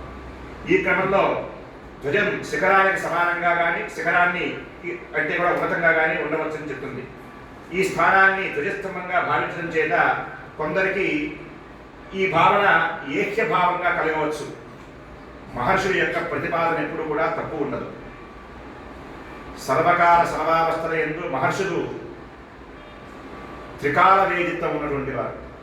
అంటే భూత భవిష్యత్ వర్తమానాలని వారు కూర్చున్నటువంటి నైమిషారణ్య క్షేత్ర అరణ్య ప్రాంతం నుంచి భవిష్యకాలంలో మనం ఏం చేస్తున్నాం ఈ సమయంలో అనేటువంటి విషయాన్ని వాళ్ళు ముందుగానే దృగ్గోచరమైనటువంటి స్వభావం కలిగినటువంటి వారు. కాబట్టి ఒక్కొక్క మహర్షికి ఒక గొప్పతనం ఉన్నది. అందరి మహర్షులకి దివ్య దృష్టి ఉంది. కశ్యప పశ్యపో భవతి, కశ్యపుల వారికి విశేషించి తాను ఉన్న చోట నుంచి భవిష్యత్తుని దర్శనం చేయగలిగే సామర్థ్యం ఎక్కువ ఉన్నది ఆయనకి. కాబట్టి పశ్యపులు అనే పేరు ఆయనకి. అదే కాలంలో కశ్యపులుగా మనం చెప్పుకుంటాం. ఇట్లా దీనికి ఈ సమష్టి సృష్టి యందు సర్వప్రాణికోటి కూడా ప్రజాపతి అనబడేటువంటి ఈ అవయవం ద్వారానే ఉత్పన్నం, అంటే జనన కారణమవుతోంది జీవుడికి. సకల ప్రాణికోటికి కూడా జనన కారణమవుతోంది ఈ మర్మావయవం. కాబట్టి దానికి ప్రజాపతి అని నామకరణం చేసి పవిత్రంగానే దాన్ని భావించారు మహర్షులు. ఇక కొంచెం ముందుకు వెళితే ధ్వజస్తంభాన్ని దాటి నాభిస్థానం. ఇది శివాలయాల్లో అయితే నందిస్థానంగాను, విష్ణాలయంలో గరుత్మంతుడు, రామాలయంలో అయితే ఆంజనేయ స్వామి స్థానంగాను అక్కడ మనకి ఉంటుంది. ఆ తర్వాత మహామండపం. ఇది మెడ నుండి కూడా మొలత్రాడి ప్రదేశం, అంటే నాభిస్థానం వరకు ఉండేటువంటి ప్రదేశం ఏదైతే ఉన్నదో ఇది విశాలమైనటువంటి వక్షస్థల స్థానం మహామండపం. ఆ తర్వాత ఉండేటువంటిది అంతరాలయం, ఇది మెడ ప్రదేశం. ఆ తర్వాత గర్భాలయం, ముఖం. గర్భాలయానికి ఒకటే ద్వారం ఉండాలి. మనకు శరీరం లోపలికి ఆహారాన్ని తీసుకోవాలన్నా, జీర్ణం కాకుండా ఆహారం ఏదైనా వ్యతిరేక ప్రక్రియ శరీరంలో జరిగినట్లయితే అది మనకి వాంతి రూపంలో బయటకు వచ్చిన ఒకటే స్థానం. కాబట్టి ప్రవేశ నిర్గమం రెండూ కూడా ఒకటే స్థానం మనకి నోరు. అట్లాగే గర్భాలయానికి కూడా వెంటిలేషన్ అనేది చెప్పబడలేదు. కాబట్టి గర్భాలయ స్థానం మనకి శిరస్థానం. ఉత్తమాంగం అనే పేరు శిరస్సుకి. కాబట్టి మనకి శిరస్థానం ధరిస్తాం. శరీరంలో ఉత్తమాంగమైనటువంటి శిరస్సు ఒకటి రక్షింపబడితే ఇతర అవయవాలకు ఏదైనా ప్రమాదం కలిగినా వాటిని మనం కాలాంతరాలలో సరి చేసుకుని జీవుడు ఉన్నత స్థాయికి చేరగలడు. శరీరంలో ఉత్తమాంగమైనటువంటి శిరస్సుకే ప్రమాదం కలిగితే జీవుడికి ఇంకా నిష్కృతి ఉండదు, ప్రాణోత్క్రమణమే అవుతుంది. ఈ క్రమంలో ఆలయంలో కాలాంతరాలలో గర్భాలయం ఒకటి పరిరక్షింపబడుతూ ఉంటే ఇతరమైనటువంటి అంగస్వరూపాలు ఏమైనా భిన్నమైతే వాటిని సరి చేసుకోవచ్చు. గర్భాలయమే గర్భగృహంలో ఉండే మూర్తికే ప్రమాదం కలిగే పరిస్థితి ఏర్పడితే దానికి ధ్రువవేద నిష్కృతి అనేటువంటి మహా ప్రాయశ్చిత్తం చెప్పబడింది. కాబట్టి శరీరంలో ఉత్తమాంగమైనటువంటి శిరస్సు ఎంత ఉన్నత స్థానాన్ని కలిగి ఉన్నదో ఆలయంలో గర్భగృహం కూడా అంతే ఉన్నతమైనటువంటి స్థానాన్ని కలిగి ఉంది. ఇది శిరస్సు. ఇందరి విషయం శిరస్సుకు పైభాగంలో మాడు పురుడు అనేటువంటి భాగం ఉంటుంది. ఇది గర్భాలయానికి గుడి వెనుక గోడ ప్రదేశం. ఈ గుడి మధ్య ప్రదేశం భగవంతుని యొక్క గర్భగృహంలో స్వామివారి బ్రహ్మస్థానంలో లేదా దైవిక మానుష స్థానాన్ని ఆశ్రయించి అక్కడ బింబస్థాపనం చేయబడి ఉంటుంది మహాప్రతిష్ఠాకాలంలో. అదే మనిషి శరీరంలో ఆజ్ఞాచక్రం. మనిషి శరీరంలో ఆజ్ఞాచక్ర స్థానం ఏదైతే ఉన్నదో ఇది గర్భగృహంలో భగవంతుని యొక్క మూర్తి శాశ్వతంగా ఆచంద తారార్కము అర్చింపబడేటువంటి ఆ దివ్యమంగళ విరాన్మూర్తి యొక్క స్థానం ఏదైతే ఉందో గర్భాలయంలో ఆ స్థానమే భగవంతుని యొక్క దేహస్వరూపంలో లేదా మానవుని యొక్క దేహస్వరూపంలో ఆజ్ఞాచక్రంగా మహర్షులు ప్రతిపాదన చేసి ఉన్నారు. కాబట్టి గర్భాలయం అత్యంత పవిత్రమైనటువంటిది, పునీతమైనటువంటి స్థానం. ఈ స్థానంలో కేవలం ఆచార్యార్చక పరిచారకులు మాత్రమే ప్రవేశించి భగవంతుణ్ణి అనునిత్యము కూడా న్యాస అనుష్ఠానం ద్వారా భగవంతునితో తుల్యమైనటువంటి మహత్వాన్ని శక్తిని నిత్యము కూడా ఆపాదింపబడుతూ భగవంతుని యందు తన యొక్క దేహస్థితిని ఏ క్రమంలో అయితే న్యాసానుష్ఠానం చేసి యథాదేహే తథాదేహే న్యాసకర్మ సమాచరేత్ అని చెప్పి మహర్షులు ప్రతిపాదించున్నారో దేహానికి ఏ విధంగా అయితే న్యాసానుష్ఠానం చేశామో అదేవిధంగా భగవద్బింబానికి కూడా దేహానికి చేయబడేటువంటి కొన్ని న్యాసాలను వర్జించి అంటే భూత సంహార న్యాసం, శోషణ దాహన ప్లావన భూత సృష్టిన్యాసం, అదేవిధంగా ప్రాణప్రతిష్ఠ, ఆత్మసూక్త రహితంగా భగవద్బింబమునందు సకలములైనటువంటి బ్రహ్మన్యాసాది సర్వాంగన్యాస పర్యంతం కూడా అన్ని న్యాసాలను అనుష్ఠానం చేసి అప్పుడు భగవంతునితో విష్ణువుతో తుల్యమైనటువంటి దేహాన్ని కలిగి ఉన్నటువంటి అర్చకుడు విష్ణువుతో సమానమైనటువంటి సాదృశ్య రూపాన్ని పొంది ఆ భగవద్బింబాన్ని స్పృశించి అర్చించేటువంటి భాగ్యాన్ని పొందుతున్నాడు. అది ఈ దేవాలయ వ్యవస్థ యొక్క ఔన్నత్యం. ఈ విధంగా మంటప గర్భాలయాల మధ్యప్రదేశం అంతరాలయం.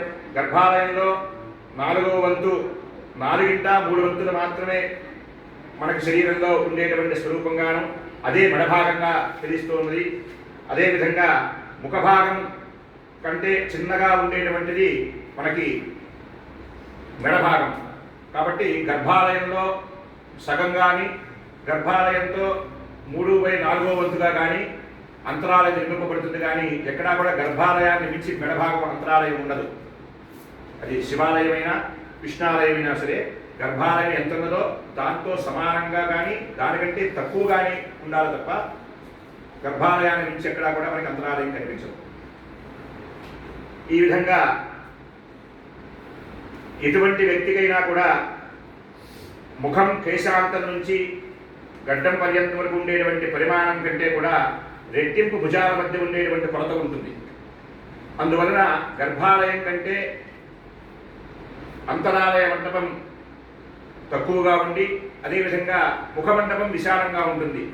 శరీరంలో భుజ ప్రాంతం నుంచి నాభిస్థానం వరకు విశాలమైనటువంటి వక్షస్థలం ఉండేటువంటి స్థానం కాబట్టి వక్షస్థలం ఏ విధంగా అయితే విశాలంగా ఉంటుందో ముఖమండపం కూడా విస్తృతంగా యజమాని యొక్క ఆర్థిక సామర్థ్యాన్ని దేవాలయం యొక్క కొలతని అనుసరించి ముఖమండపాన్ని సహస్ర స్తంభ పర్యంతం కూడా నిర్మించుకోవచ్చు విశాలంగా అని చెప్పి మహర్షులు ముందుగానే ప్రతిపాదించున్నారు యజమాని యొక్క శక్తిని అనుసరించి. ఎందువలన అంటే విశాలంగా ఉండాలి వక్షస్థలం అనేటువంటి ప్రమాణవాక్యం చేత. అది షోడశ స్తంభం అవ్వచ్చు, చతుర్వింశతి స్తంభం అవ్వచ్చు, శతస్తంభం అవ్వచ్చు, ద్వాత్రింశ స్తంభం అవ్వచ్చు, షట్త్రింశ స్తంభం అవ్వచ్చు, సహస్ర స్తంభం అవ్వచ్చు. ఇవన్నీ కూడా మనం చూశాం తిరుమలలో. సహస్ర మండపం కూడా సహస్ర స్తంభ మండపం కూడా మనం చూశాం. కాబట్టి ఇవన్నీ మన దృష్టాంతాలు శాస్త్రంలో ఏమైతే ప్రతిపాదన చేసి ఉన్నారో మహర్షులు అవన్నీ లోకంలో మనం చూస్తూనే ఉన్నాము. కాలాంతరాల్లో కలిసిపోవచ్చు, వేరే విషయం. కాలం యొక్క స్వరూపం నాశనం అనేటువంటిది పుట్టిన ప్రతి వస్తువు కూడా పునః దానికి నాశత్వం కలిగి ఉంటుంది. ఒక బ్రహ్మ పదార్థానికి తప్ప సృష్టిలో అన్నీ కూడా మళ్ళీ నశించేవే. ఇది లోకవిదితమైనటువంటి విషయమే.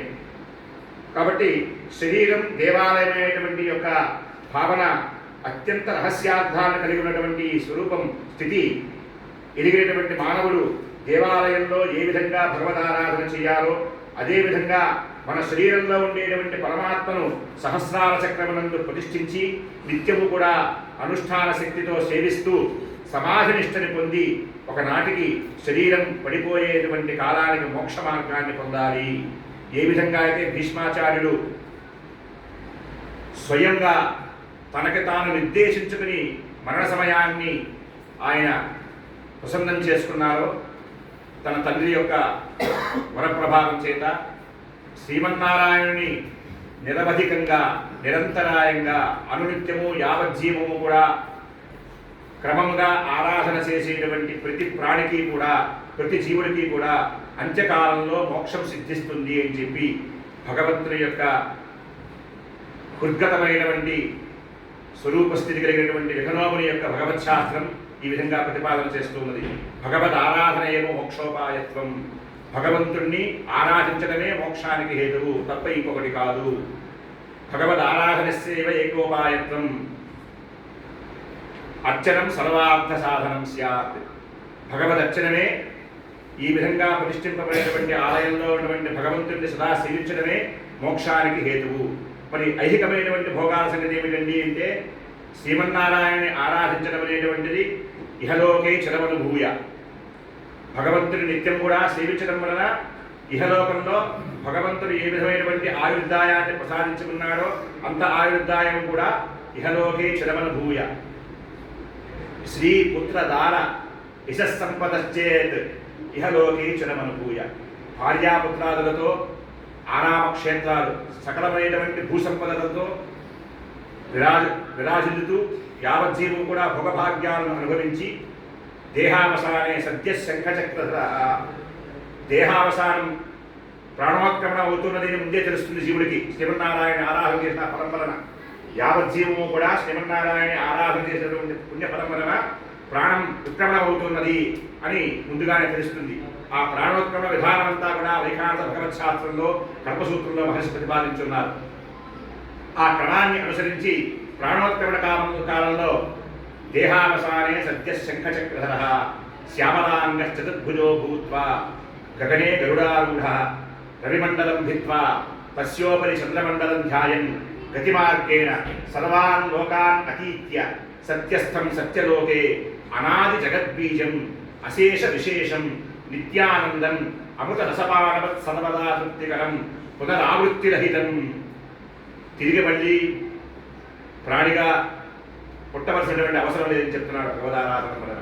పునరావృత్తిరహితం శాశ్వతం పరంజ్యోతి ప్రవేశనమిది విజ్ఞాయతే అని చెప్పి భగవదర్చన ఫలం, భగవద్ ఆరాధన, భగవంతుడి యొక్క నివాసమైనటువంటి దేవాలయంలో నిత్యము కూడా భగవంతుడిని సేవించడం వలన కలిగేటువంటి ఫలమేమంటే ఇహలోకంలో సమస్తమైనటువంటి భోగభాగ్యాలు మనం కోరుకోవలసినటువంటి అవసరం లేదు. శ్రీమన్నారాయణ ప్రపత్తి గీత శరణాగతి మార్గం ద్వారానే అన్నీ కూడా మనకి ఆయన అనుగ్రహిస్తూ అంత్యకాలంలో మోక్షాన్ని తిరిగి రావాల్సినటువంటి అవసరం లేనటువంటి మోక్ష మార్గాన్ని అనుగ్రహిస్తున్నాడు అని చెప్పని భగవత్ శాస్త్రం ప్రతిపాదన చేసి ఉన్నది. అటువంటి మహత్తరమైనటువంటి దేవాలయ దేహస్వరూపంలో మనం అనేకమైనటువంటి విషయాలను ఈరోజు మనం తెలుసుకున్నాం.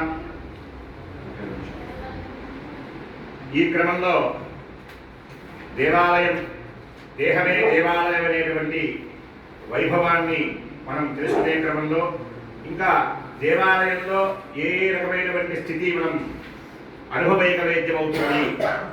గర్భగృహం శిరఃప్రోక్తం అంతరాళం గణంతథ మండపం కుక్షిరిత్యాహు ప్రాకారం జానుజంఘయో గోపురం పాదమిత్యాహు ధ్వజో దీపస్స ఉచ్యతే అని చెప్తూ దేవాలయం లోపలికి ప్రవేశించే క్రమంలో మనం నిత్యము కూడా మన మనస్సులో ఉండేటువంటి ఇతపూర్వం చెప్పుకున్నాం దశ దుర్గుణాలని కూడా బలిపీఠం దగ్గర బలి ఇచ్చి ఆలయంలోకి ప్రవేశించి ఏ రకమైనటువంటి ఆలోచన లేకుండా ప్రదక్షిణం భగవంతుని యొక్క ఆలయానికి శరీరం చేత ప్రదక్షిణం చేయడం అనేటువంటి మహోత్కృష్టమైనటువంటి పుణ్యఫలంగా చెప్తోంది భగవత్ శాస్త్రం. ఏమండి అంటే ప్రదక్షిణం యొక్క స్వరూపం పాదౌ పాదాంతరే కుడికాలు దాటి ఎడమ పాదం, కుడి పాదాన్ని దాటి ఎడమ పాదం గమనం ఉండాలని చెప్తోంది. అంటే ముందుగా కుడి పాదం వెళుతూ ఉంటే దానిని అనుసరించి కొద్దిగా వెనుకబాటుతో ఎడమ పాదం ముందుకు వెళ్ళాలి. పాదౌ పాదాంతరే యస్య కరౌ చలనవర్జితౌ. చేతులు ప్రస్తుత కాలంలో మనం ఫోన్ మాట్లాడుతూనో ఎవరో పెద్దవాడు కనిపిస్తే వాడిని విష్ చేస్తూనో ప్రవర్తిస్తుంటాం, గుడి ప్రదక్షిణాలు పూర్తి చేసేస్తాం. అట్లా కాదండి. పాదౌ పాదాంతరే కుడి పాదం ఎడమ పాదాన్ని అనుగమిస్తూ ప్రవర్తించమని రెండు చేతులు కూడా కైమోడ్పుతో చక్కనైనటువంటి నమస్కార ముద్రతో పొడవిల్లుతూ హృదిర్వాచి స్తుతిర్వాచి హృది ధ్యానం, హృదయమునందు ఏ భగవంతునికి మనం ప్రదక్షిణం చేస్తున్నామో ఆ భగవంతుని యొక్క స్వరూపాన్ని మనస్సులో సుప్రతిష్ఠితం చేసుకుని భావన చేస్తూ నోటితో వచో గుణాన్ని, భగవంతుని యొక్క దివ్య నామాన్ని, మహామంత్రాన్ని సదా మననం చేస్తూ పతద్విష్ణురిది దేవాలయం దిక్ప్రదక్షిణీకృత్య అని భగవత్శాస్త్రం నిర్దేశిస్తోంది. అట్లా మంత్రాన్ని, భగవంతుని యొక్క నామాన్ని సదా జపిస్తూ ప్రదక్షిణాన్ని విష్ణువాలయం అయితే శని సంఖ్యలోను, శివాలయం అయితే బీచ సంఖ్యలోను, వినాయకుడైతే ఏకంగానాధిపే త్రీని శంకరే చత్వారి కేశవే అనేటువంటి ప్రమాణవచనాన్ని అనుసరించి 2 కానీ 4 కానీ విష్ణువాలయానికి, ఒక ప్రదక్షిణాన్ని వినాయకుడికి, అదేవిధంగా త్రీని శంకరే 3 ప్రదక్షిణాలు శివునికి కూడా ఈ చెప్పబడినటువంటి ప్రమాణ వచనాన్ని అనుగమించి చక్కగా ప్రదక్షిణం చేసినట్లయితే 100 పర్యాయాలు చేసేదానికంటే కూడా 2 పర్యాయాలు 3 పర్యాయాలు 1 పర్యాయమైన సలక్షణంగా ప్రదక్షిణం చేసిన ఫలాన్ని మనం పొందాలి. లోకంలో అందరూ కూడా సమస్తమైనటువంటి ఇతి బాధల నుంచి కూడా దూరీకృతమై భగవంతుని యొక్క కృపా విశేషం చేత నిరవధికమైనటువంటి నిరంతరాయమైనటువంటి భగవంతుని యొక్క ఆరాధనా ఫలం చేత సమస్త భోగభాగ్యాలు కూడా పొంది మానవ జన్మని సార్థక్యం చేసుకుని మోక్షపదాన్ని పొందేందుకు నిరంతరం కూడా సగుణే బ్రహ్మణి బుద్ధిం నివేశ్య పశ్చాన్ నిర్గుణం బ్రహ్మాశ్రిత్య నిత్యం మోక్షే యత్నం కుర్యాత్ అని భగవత్శాస్త్రం మనకి శ్రీవైఖాంత కల్పసూత్రం నిర్దేశిస్తూ ఉన్నది. అటువంటి కల్పసూత్ర ప్రతిపాదమైనటువంటి విశేషమైనటువంటి ఈ వాక్యాన్ని అనుసరించి జీవించి ఉన్నంత కాలము కూడా, అంటే శరీరం పనిచేసినంత కాలము కూడా భగవద్ ఆలయం చుట్టూ తిరుగుతూ భగవంతుణ్ణి సదా సేవిస్తూ ఒకనాటికి శరీరం పనిచేయనటువంటి కాలం ఒకటి ఏర్పడుతుంది. కాలాంతరాలలో అది ప్రాకృతికమైనటువంటి స్వరూపం.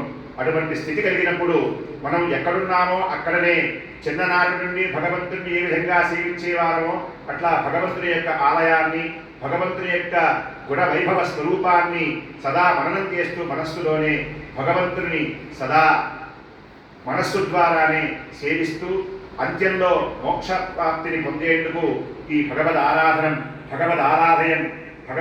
అనేటువంటిది మనకి ముక్తికి భుక్తికి కూడా ప్రథమ సోపానంగా మహర్షులు ప్రతిపాదించి ఉండటం చేత ఈ దేహమే దేవాలయం అనేటువంటి ఈ యొక్క అంశాన్ని అనుసరించి భగవత్ శాస్త్రాన్ని, అదేవిధంగా వాస్తు జ్యోతిష శిల్పశాస్త్రాలను సమన్వయం చేసుకుంటూ ఈరోజు మనం అనేకమైనటువంటి అంశాల గురించి మనం తెలుసుకున్నాం. చివరిగా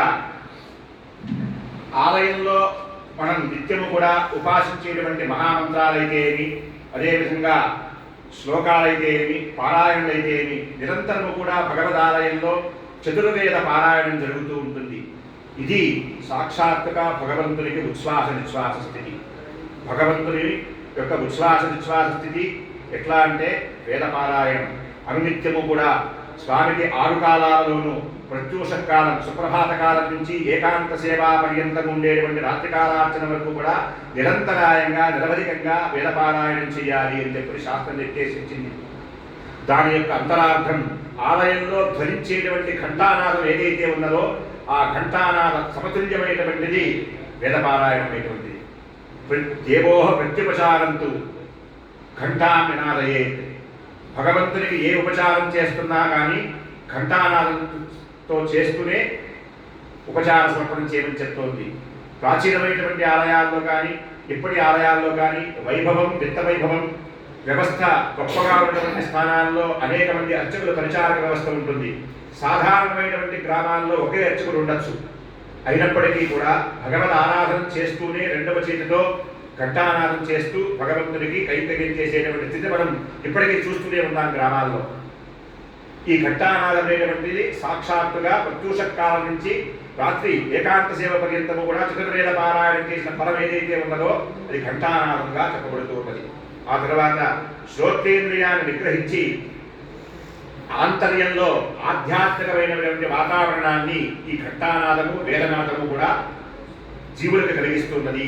సకల ప్రాణికోటికి కేవలం మానవాన, కేవలం మనుషులకు మాత్రమే కాదు సకల ప్రాణికోటికి కూడా ఈ ఘంటానాదము అదేవిధంగా వేదపారాయణము కూడా ఆంతర్యంలో సమస్తమైనటువంటి ఇంద్రియాలని కూడా నిగ్రహిస్తూ బాహ్యంలో ఆధ్యాత్మికమైనటువంటి వాతావరణాన్ని కల్పనం చేయడానికి వేదపారాయణమైనటువంటిది అతి ఉత్కృష్టంగా మహర్షులు ప్రతిపాదించున్నారు. అదేవిధంగా ఆలయంలో 6 కాలాలయంలో కూడా అర్చనాక్రమంలో అనేకమైనటువంటి ఉపచారాలు జరుగుతూ ఉంటాయి. స్పృశ్యోపచారాలు, దృశ్యోపచారాలు, శ్రావ్యోపచారాలు, ఇట్లా ఘ్రాణం అంటే పీల్చేటువంటివి. స్వామికి ధూపాన్ని మనం అనేక సందర్భాల్లో అనేక విధాలైనటువంటి ధూపాలను సమర్పణ చేస్తూ ఉంటాం. ఆ ధూపద్రవ్యాల యొక్క అగర ధూప పరిమాణాల యొక్క సువాసనలు ఏవైతే ఉంటాయో అవన్నీ కూడా ఘ్రాణేంద్రియాన్ని నిగ్రహించి ఉంటాయి. అందు నిమిత్తంగా నిత్యము కూడా 6 కాలాల రచనలను అనేక విధమైనటువంటి కాలభేదం చేత విశిష్టమైనటువంటి ధూపద్రవ్యాలన్నీ కూడా ప్రతిపాదన చేసి ఉన్నారు మహర్షులు. వాటి వలన మనకి కరోనా వంటి అదేవిధంగా ఇతరమైనటువంటి ఏ రకమైనటువంటి వ్యాధులు కూడా ప్రబలకుండా ఉండడం కోసం ఈ ధూపద్రవ్యాన్ని నిత్యం కూడా వినిమయం చేయమని ఆలయాల్లో మహర్షులు నిర్దేశించున్నారు. అదేవిధంగా ఆలయంలో అందింపబడేటువంటి తీర్థప్రసాదాలు రసనేంద్రియాన్ని గ్రహించి ఉంటాయట. స్వామికి నిత్యము కూడా షడ్విధ హవిస్సులు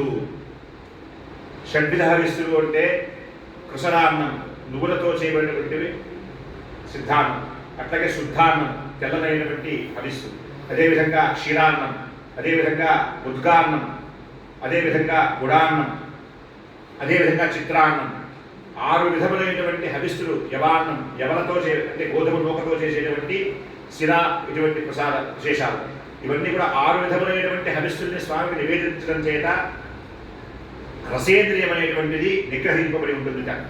భక్తుని యొక్క మనస్సునందు ఎంతో భక్తి శ్రద్ధలతో ఈ యొక్క భగవంతుని యొక్క నివేద ప్రసాదాన్ని స్వీకరించాలి అని చెప్పి మహర్షులు ప్రతిపాదించున్నారు. అదేవిధంగా భగవదర్పితమైనటువంటి పుష్పాలను, పత్రాలను కూడా మనం వాటిని పవిత్ర భావనతో పుష్పాన్ని శిరస్సు యందు, అదేవిధంగా బిల్వపత్రాన్ని చెవి లోపల, తులసీదళాన్ని చెవిపైన ధరించాలి అని చెప్పి మనకి స్వామి యొక్క నిర్మాల్య శేషాన్ని గ్రహించేటువంటి క్రమం భగవత్ శాస్త్రాల్లో నిర్దేశింపబడి ఉన్నది. ఆ క్రమాన్ని అనుసరించి చక్కగా స్వామివారి యొక్క నిర్మాల్య శేషాన్ని త్వగింద్రియం నిగ్రహింపబడి ఉంటుందిట. త్వగింద్రియం అంటే త్వక్కంటే శరీరంలో చర్మం, ఈ స్థానం ఇది త్వగింద్రియం అనేటువంటి పేరుతో ప్రభావింపబడుతుంది. ఆ త్వగింద్రియం నిగ్రహింపబడటం కోసం అని చెప్పి భగవంతుని యొక్క విశిష్టమైనటువంటి నిర్మాల్య శేషాన్ని ధరించాలని చెప్తున్నారు. అదేవిధంగా స్పరిశ ద్వారా భగవద్భక్తిని హృదయంలో నింపుకొని చేసేటువంటి ప్రయత్నం నేత్రాలను కప్పిపుచ్చడంలోని ఆంతర్యం బహుసూక్ష్మంగా ఉంటుంది. దృష్టిని బహిర్ముఖంగా కాకుండా వస్తు ప్రపంచంపై సారించడం వలన ఉపయోగం లేదని, బాహ్యమంతా బ్రహ్మమయంగానే గోచరించాలని చెప్పేటువంటి సందేశం ఈ యొక్క నిర్మాల్య శేషాన్ని, భగవంతుని యొక్క రూపగుణ సౌందర్యాన్ని ఆపీఠాన్ మౌళి పర్యంతం. ఆలయంలోకి వెళ్ళి చాలామంది మనం కళ్ళు మూసుకు నమస్కారం చేస్తుంటాం దేవుణ్ణి. మనకు ఉండే సమయమే క్షణకాలం అక్కడ, అప్పటిదాకా చూస్తూనే ఉంటాం. స్వామి దగ్గరికి వెళ్ళంగానే కళ్ళు మూసుకుంటాం. ఎప్పుడు కూడా భగవంతుణ్ణి ఆపీఠాన్ మౌళి పర్యంతం పశ్యత పురుషోత్తమం అని ఆగమవచనం. భగవంతుని ఎట్లా చూడాలండి అంటే ఆపీఠాన్ మౌళి పర్యంతం, స్వామివారు ఉండేటువంటి పదపద్మపీఠం ఏదైతే ఉన్నదో ఆ పాదాల దగ్గర నుంచి స్వామి పాదాలకు ఉండేటువంటి అంతీలు, మణిమంజీరాలు, అదేవిధంగా తులసీ పత్రహారం, అదేవిధంగా స్వామివారి పాదాల దగ్గర ఉండేటువంటి ఆ స్వర్ణఖచితమైనటువంటి ఖడ్గం, అదేవిధంగా అష్టోత్తర లక్ష్మీహారం, సహస్ర కాసులహారం, ఆ విధంగా క్రమంగా స్వామి యొక్క కటి ప్రదేశం, అదేవిధంగా అభయహస్తం, మత్పాదవు శరణం ప్రజా అని చెప్పి స్వామి యొక్క అభయహస్తంపై మనకి ఘోషణమవుతుంది. నా పాదాలను సేవించినట్లయితే ఈ సంసార సాగరంలో నీవు నడుములోకి మాత్రమే ముడుగుతావు నాయన అని చెప్పి భగవంతుని యొక్క సందేశం అది. అందువలనే స్వామి అంటే నిలబడి ఉన్నారు. ఆ క్రమంలో స్వామి యొక్క హృదయలక్ష్మి, వ్యూహలక్ష్మి, మహీదేవి, ఆ క్రమంలో కౌస్తుభహారం, శంకుచక్రాలు, నాగాభరణాలు, తిరుమండలం, స్వామి యొక్క ముఖమండలాన్ని చక్కగా పచ్చకర్పూర నామంతో, అదేవిధంగా ఆకాశరాజు అల్లుడి గారికి అనుగ్రహించినటువంటి ఆ మణి స్వర్ణఖచితమైనటువంటి ఆ మణి మకుటం, అదేవిధంగా స్వామివారి యొక్క అత్యంత వైభవోపేతమైనటువంటి ఆ రూపాన్ని కూడా పాదపీఠం నుంచి శిఖర పర్యంతం కూడా ఆ పీఠాన్ మౌళి పర్యంతం పశ్యత పురుషోత్తమం చెప్తుంది ఆగమవచనం. కాబట్టి స్వామిని చక్కగా నేత్రాలతో చక్కగా స్వామివారిని మనం ప్రసాదాన్ని ఎంత గొప్పగా ఎంత ఆనందంతో స్వీకరిస్తామో అంతటి ఆనందంతో మనకి ఇచ్చినటువంటి ఈ మాంస చక్షువుల చేత కన్నుల చేత స్వామిని పదపద్మ పీఠం నుంచి స్వామి యొక్క మకుట పర్యంతం కూడా చక్కగా దర్శనం చేయాలి. ఆ సమయంలో కన్నులు మూసుకోకూడదు అని చెప్తోంది శాస్త్రం. కాబట్టి అటువంటి మహత్తరమైనటువంటి దివ్యమంగళ విరాన్మూర్తిని దర్శనం చేయడం చేత భగవద్ ఆలయంలో ఆధ్యాత్మికమైనటువంటి స్థితిని జీవుడు పొందుతున్నాడు అని చెప్పి తెలుస్తుంది. ఆ విధంగా ఆలయంలో స్వామి యొక్క తీర్థప్రసాదాలను స్వీకరించి పూజా సమాప్త్యానంతరం గర్భాలయం నుండి ఆలయం లోపల నుండి బయటకు వచ్చినటువంటి భక్తులు ప్రసాద స్వీకరణం చేసి ఒక చోట కూర్చుని ధ్యానం చేసి కొద్దిసేపు తర్వాత నిదానంగా లేచి వెళ్తూ ఉంటారు. మనం గమనిస్తూ ఉంటాం చాలామందిని. ఆ విధంగా భగవంతుని దర్శించిన తర్వాత స్థితి మనకి కొంతసేపు ఆ అనుభవైక వేద్యం అంటారు దాన్ని. భగవంతుడిని చూసినటువంటి భావన కొద్దిసేపు కూర్చుని మరలా మనసులో మననం చేయడం వలన ఆ భావన శాశ్వతంగా మనస్సులో మనకి ఒక ఫోటో ఏ విధంగా అయితే ప్రింట్ మనం చూస్తామో అట్లా మనసులో ముద్రింపబడి ఉండడం కోసం అని చెప్పి కొద్ది సమయం భగవద్ ఆలయంలో కూర్చుని భక్తుడు ఆత్మానందాన్ని అనుభవిస్తూ అంతర్ముఖుడే ఉండాలి అనేటువంటి అంతరార్థం దీని ద్వారా మనకు తెలుస్తూ ఉన్నది. ఈ విధంగా అపూర్వమైనటువంటి మహోన్నతమైనటువంటి ఆధ్యాత్మిక భావనా పటిమతో నిర్మితమైనటువంటి మన దేవాలయాలు నిరుపమానమైనటువంటి తాత్విక కళాఖండాలతో సకల విధానమైనటువంటి శిల్ప సంపదతో సదాచార అనుష్ఠాన సంపదలతో మన మహర్షుల చేత ప్రతిపాదింపబడి నిర్మింపబడినటువంటి ఆలయాలన్నీ కూడా మనకి పరంపరాగతంగా వంశానుగతంగా అందినటువంటి ఆస్తులతో తుల్యం. ఇటువంటి పరంపరాగతమైనటువంటి ఈ ఆలయ వైశిష్ట్యాన్ని ఆలయ సంప్రదాయాల్ని విశిష్టమైనటువంటి అంశాలతో కూడినటువంటి ఈ దేవాలయ సంస్కృతి మన భారతీయ సనాతనమైనటువంటి సంస్కృతి సంప్రదాయాలకు మూర్ధన్య స్థానం అని చెప్పి చెప్పడంలో అతిశయోక్తి లేదు అని చెప్పి ఈనాటి ఈ దేహమే దేవాలయం అనేటువంటి ఈ శీర్షికని అనుసరించి యథామతి భగవద్ అనుగ్రహం చేత భగవంతుని యొక్క కృపా విశేషం చేత స్వామి యొక్క స్థానంలో అమ్మవారి యొక్క ఈ తిరుసుకునూరు సంస్థానంలో ప్రతిపాదింపబడినటువంటి ఈ దేహమే దేవాలయం అనేటువంటి శీర్షిక ద్వారా అనేకమైనటువంటి భగవత్ శాస్త్రోక్తం అదేవిధంగా శిల్ప వాస్తు జ్యోతిషాంతర్గతమైనటువంటి అంశాలన్నీ కూడా ఒక చోట సమన్వయం చేసి దేహమే దేవాలయం అనేటువంటి శీర్షికని మీ ముందుంచినందుకు ఈ ఉంచగలిగేటువంటి ఈ శక్తిని అనుగ్రహించినటువంటి భగవంతునికి సదా భగవంతుని యొక్క కృపాభిలాషను కలిగి ఉండాలని చెప్పి అదేవిధంగా ఈ అవకాశాన్ని ఇచ్చినటువంటి ఇందిరాగాంధీ రాష్ట్రీయ కళా క్షేత్రీయ కేంద్ర వ్యవస్థాపక డైరెక్టర్ అయినటువంటి శ్రీమాన్ కేటీ రాఘవన్ గారికి సదా ప్రణామములు సమర్పిస్తూ ఇద్దరితో ఈ యొక్క శీర్షికాంశాన్ని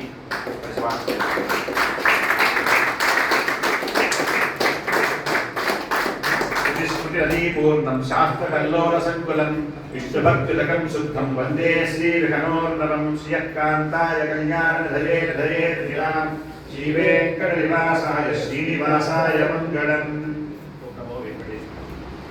ఓం నమో వెంకటేశాయ.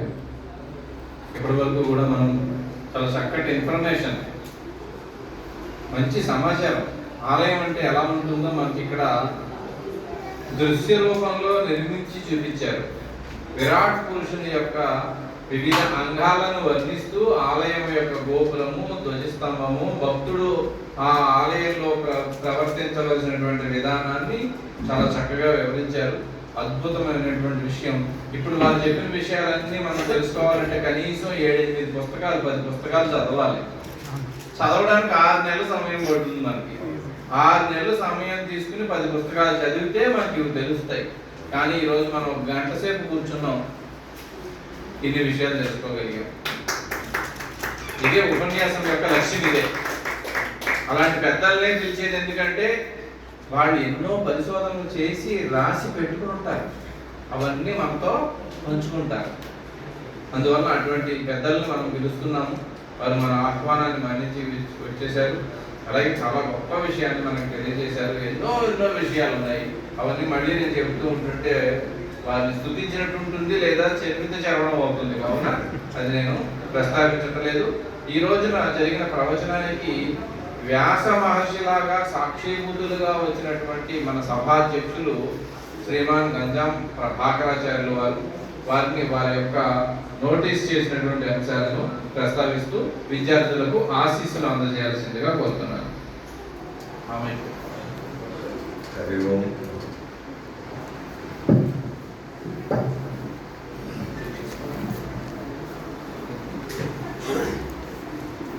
హరి ఓం. నిరుపమ గుణ సింధు నిత్యలక్ష్మి సమేతో నిఖిల నిగమ విద్రో నిస్తులో వెంకటేశ నిజ చరణ సమక్షాసక్త భక్త ఉగరటి దివసతు హృదయ స్వామి శక్తి వికల్పం నారాయణం సకలం సకలామరేంద్రం వైఖానసం మహగురుం నిగమాగమేంద్రం భృగ్వత్సి కశ్యపమరీచి ముఖాన్ మునీంద్ర సర్వానః కులగురుం ప్రణమామి మూర్ధ. ఈరోజు పరమ పవిత్రమైన తిరుచానూరు దివ్యక్షేత్రం జగన్మాత ఈశానాం జగతోస్య వైష్ణవతే విష్ణు పరాం ప్రేయసి పద్మాలంకృత పాణిపల్లవైలాం పద్మాసనస్థాం శ్రియం వాత్సల్యాది గుణోజ్వలాం భగవతీం వందే జగన్మాత. ఆ జగన్మాత సన్నిధిలో ఈ దేవాలయ సంస్కృతి, దేవాలయ నిర్మాణ శైలి, వీటిని గురించినటువంటి వైఖానిక శాస్త్ర విధిగా ఒక సమగ్రమైన విశ్లేషణాత్మకమైన ప్రసంగాన్ని ఇక్కడ ఇందిరాగాంధీ రాష్ట్రీయ కళా కేంద్రం, national centre for the arts regional centre Tirupati విభాగం పక్షాన ఏర్పాటు చేయడం ఎంతో గొప్ప విషయం, సముచితమైన విషయం.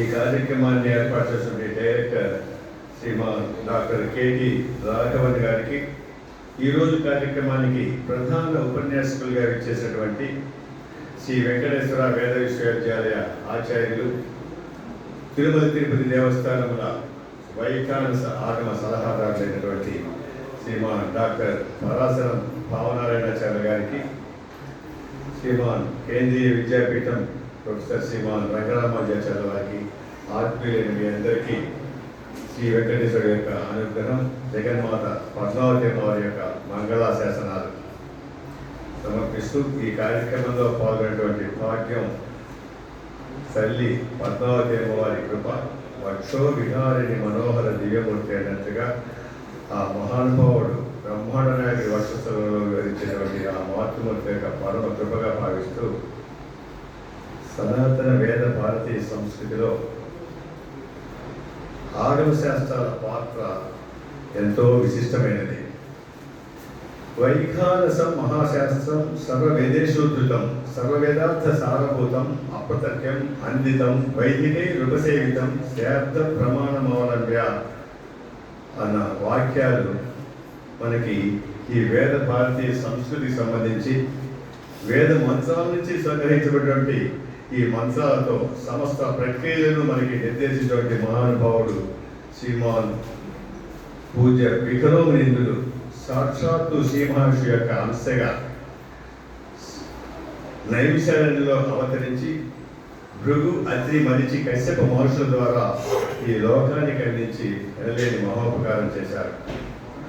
ఈ దేవాలయ నిర్మాణ శైలి, భూపరీక్ష, కర్షణం వంటి ప్రక్రియలతో ప్రారంభించి ఆచార్య వర్ణంతో ఒక దేవాలయాన్ని ఏ విధంగా నిర్మించాలి, ఆ నిర్మించిన దేవాలయాల్లో భగవత్ యొక్క బింబ లక్షణాలు, విగ్రహ నిర్మాణ శైలి, వాటికి సేకరించినటువంటి శిలల యొక్క లక్షణాలను సమగ్రంగా మనకు అందించినటువంటి మరీచి మహర్షి విమానార్చన కల్పం, ఈ ఆలయ నిర్మాణానికి అత్రి మహర్షి సమూర్త అర్చనాధికారం, క్రియాధికార, క్రియాధికార గ్రంథాలలో మనకి ఎంతో సుస్పష్టంగా వివరించారు.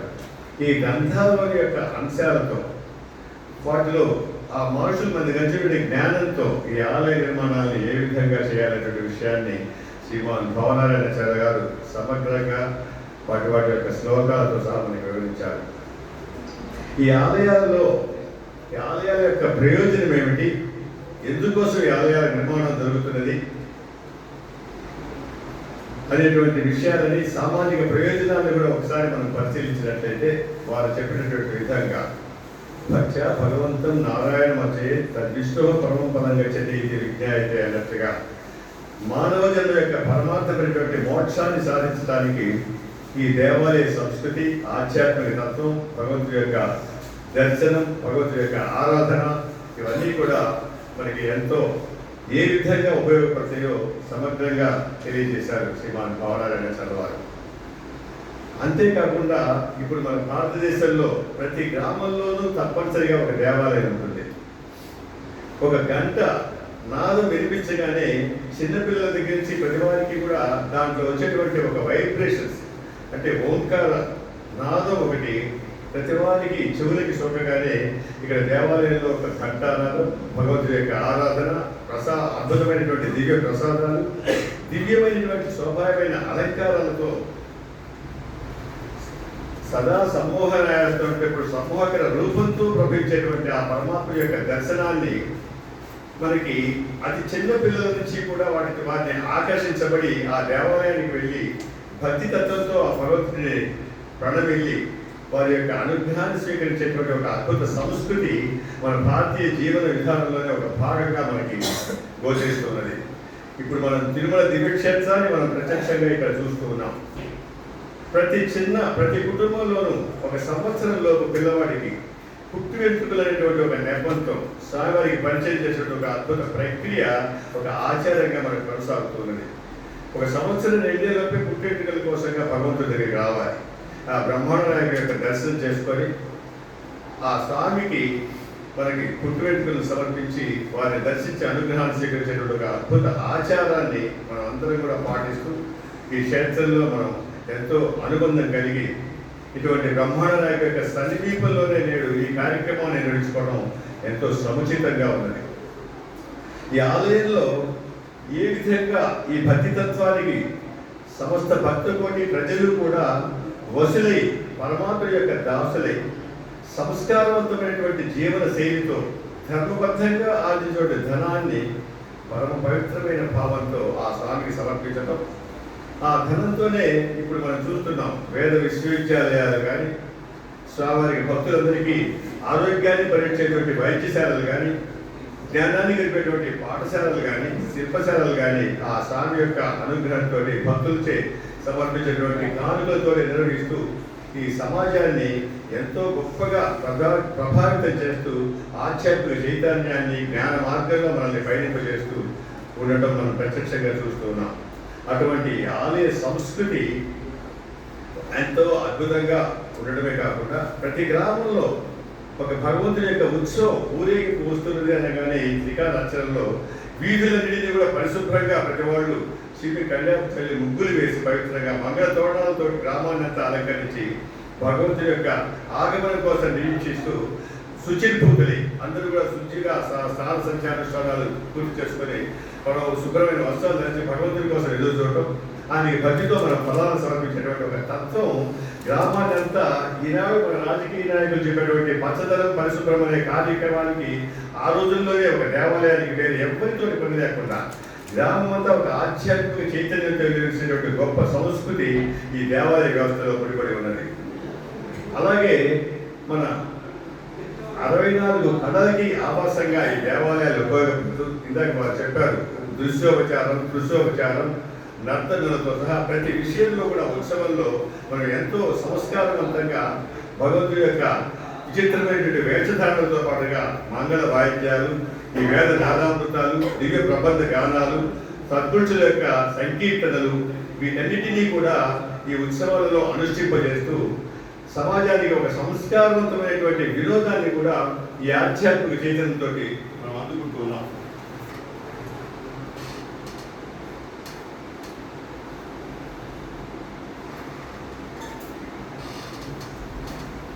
ఇది మామూలు మనుషులకైనా అంటే మనం సుప్రభాత శ్లోకాల్లో చూస్తున్నాం. కౌసల్య సుప్రజ రామ పూర్వ సంజయ ప్రవర్తతే ఉత్తిష్ట నరసార్దూలా కర్తవ్యం దైవమాత్మికం.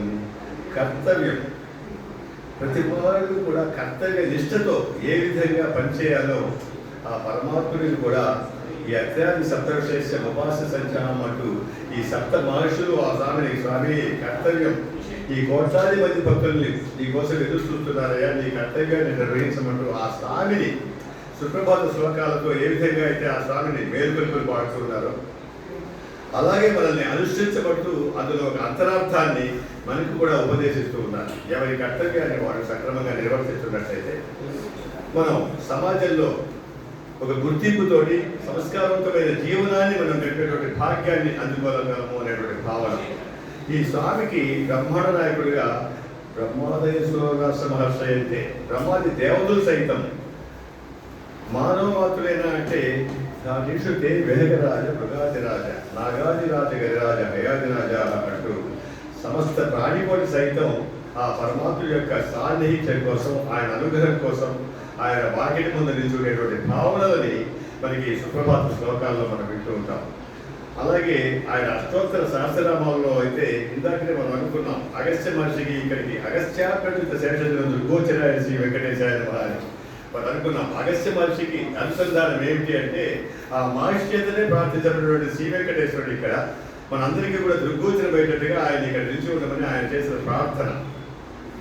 అలాంటివి ఎన్నో మనకి బ్రహ్మాండాంతర వైర్వ్యాప్తాయ నమః జగత్కుటుంబ చరిత్రే నమః అంటూ ఈ బ్రహ్మాండాలకు లోపల బయట చెప్పే పరమాత్మని ఆలయంలో ఒక బింబ రూపంలో ఏ విధంగా అయితే ఆయన్ని ఒక శిలా రూపంలో నిక్షేపం చేసి ఆయన సాక్షాత్తు భగవంతుడిగా శ్రీమన్నారాయణుడిగా దర్శన మాత్రం చేస్తే పరమ అనుగ్రహాన్ని ప్రసాదించేటువంటి ఆ పరమ పురుషుడిగా ఆశించేటువంటి భావన, అంత శక్తి సంపన్నుడైనటువంటి ఆ స్వామి క్షణమాత్ర దర్శనంతోనే మనందరిలో వాళ్ళు చెప్పారు బలిపీఠం దగ్గర మనం నిక్షేపించాలి, మనలో ఉండేటువంటి దుర్గుణాలని వీటన్నిటిని కూడా అక్కడ నిక్షేపం చేసి పవిత్రమైన మనసుతో ఆ స్వామివారిని దర్శనం చేసుకునే ఆ సంకల్పంతో మనలో చక్కటి వైబ్రేషన్స్, నిర్మలమైన మనస్సు, త్రికరణ శుద్ధిగా ఏ పనైనా సరే ఈ కర్తవ్యాన్ని మనం నిర్వహించినప్పుడు ఆ స్వామి యొక్క అనుగ్రహం మనకు కలుగుతుంది అనేటువంటి ఒక చక్కటి భావన.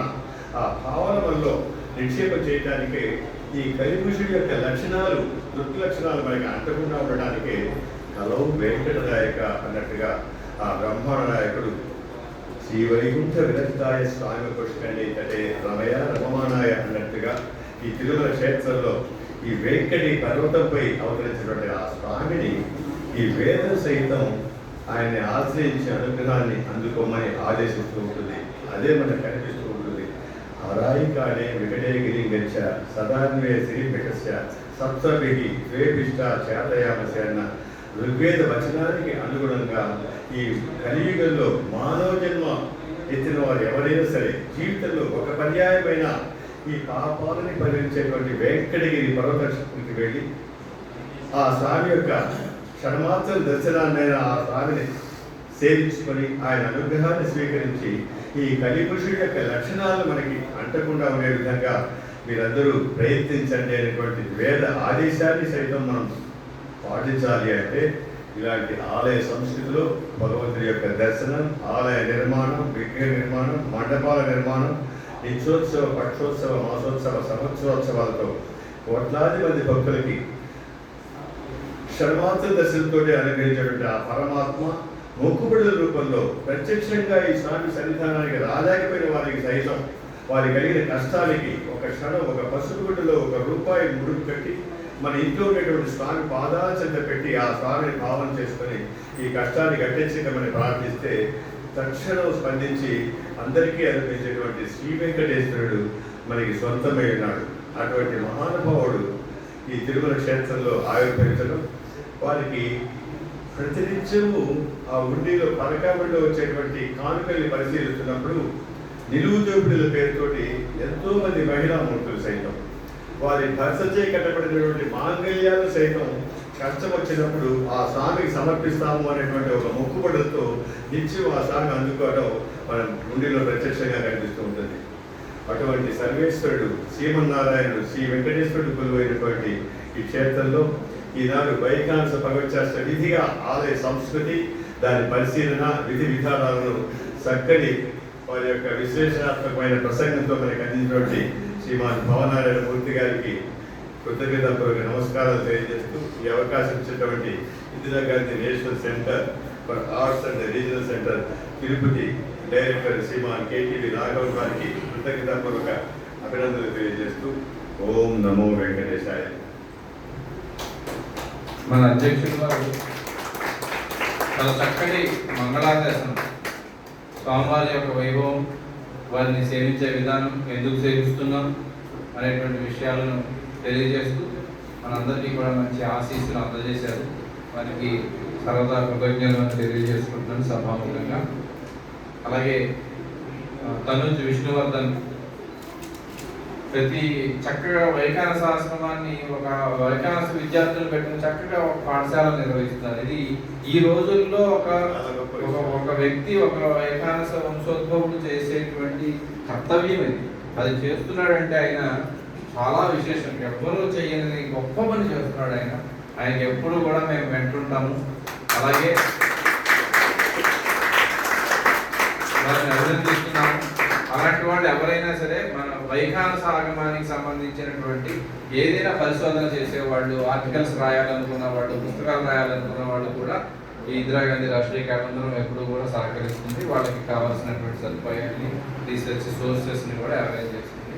అలాగే ఇప్పటి వరకు మనకి అధ్యక్షులు వారు చక్కటి ఆశీస్సులు ఇచ్చారు. ఆనందంతో మన ప్రధాన వక్త అయినటువంటి పరాశరం భావనారాయణాచార్య స్వామి వారు చెప్పినటువంటి ఉపన్యాసంలో నుంచి ఏదైనా మీకు సంశయాలు ఉంటే కూడా అడగచ్చు. క్వశ్చన్ ఆన్సర్ సెషన్ కూడా ఉంటుంది.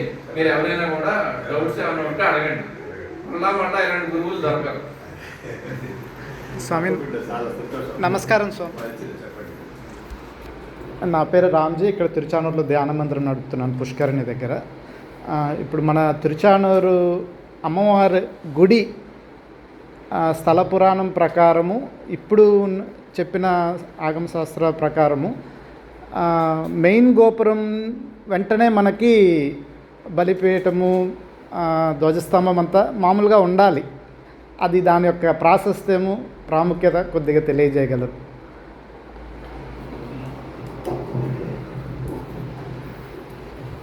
గోవిందరాజస్వామి గుడి, మంచి ప్రశ్న వేశారు.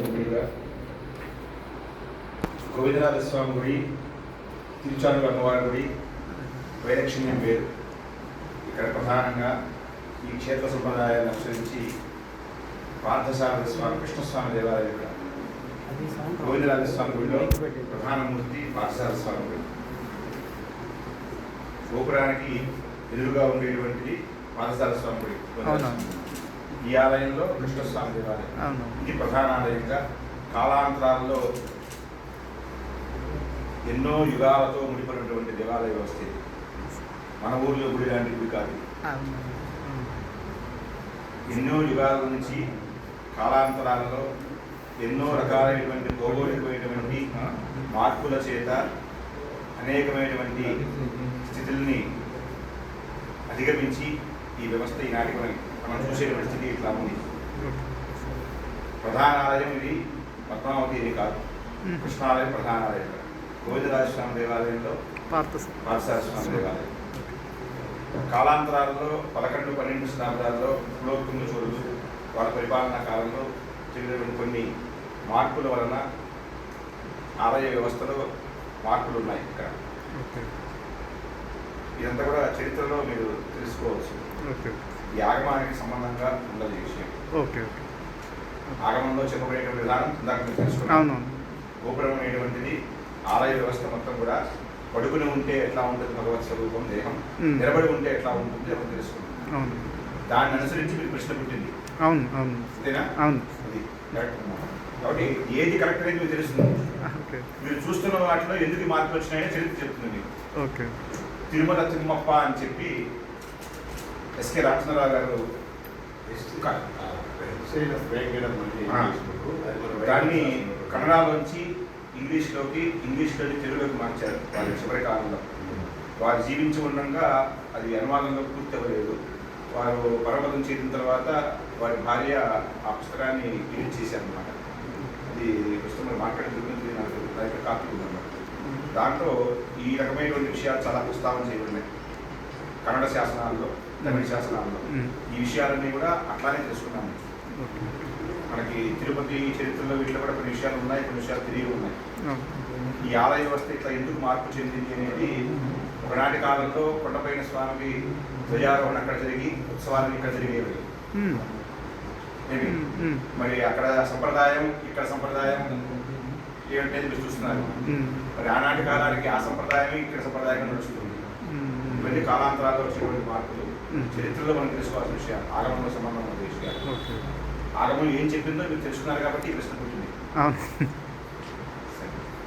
సంతోషం. చూడండి, చాలా మంచి ప్రశ్న. ఇప్పుడు గురువు గారు చెప్పినటువంటివి విన్నాక అవును ఇలా ఉండాలి కదా, మనకి అమ్మవారి గుళ్ళు అలా లేదే. వారు ఆగమ విద్యార్థి కాదు, యోగా టీచరు. ఆయన యోగా టీచర్ ఆయన చూడండి. ఇప్పుడు అది విన్నట్టు మనం రోజు ఎంతో మంది అమ్మవారి గుడిని దర్శిస్తున్నారు. ఈ ఆలోచన ఎవరికి రాదు.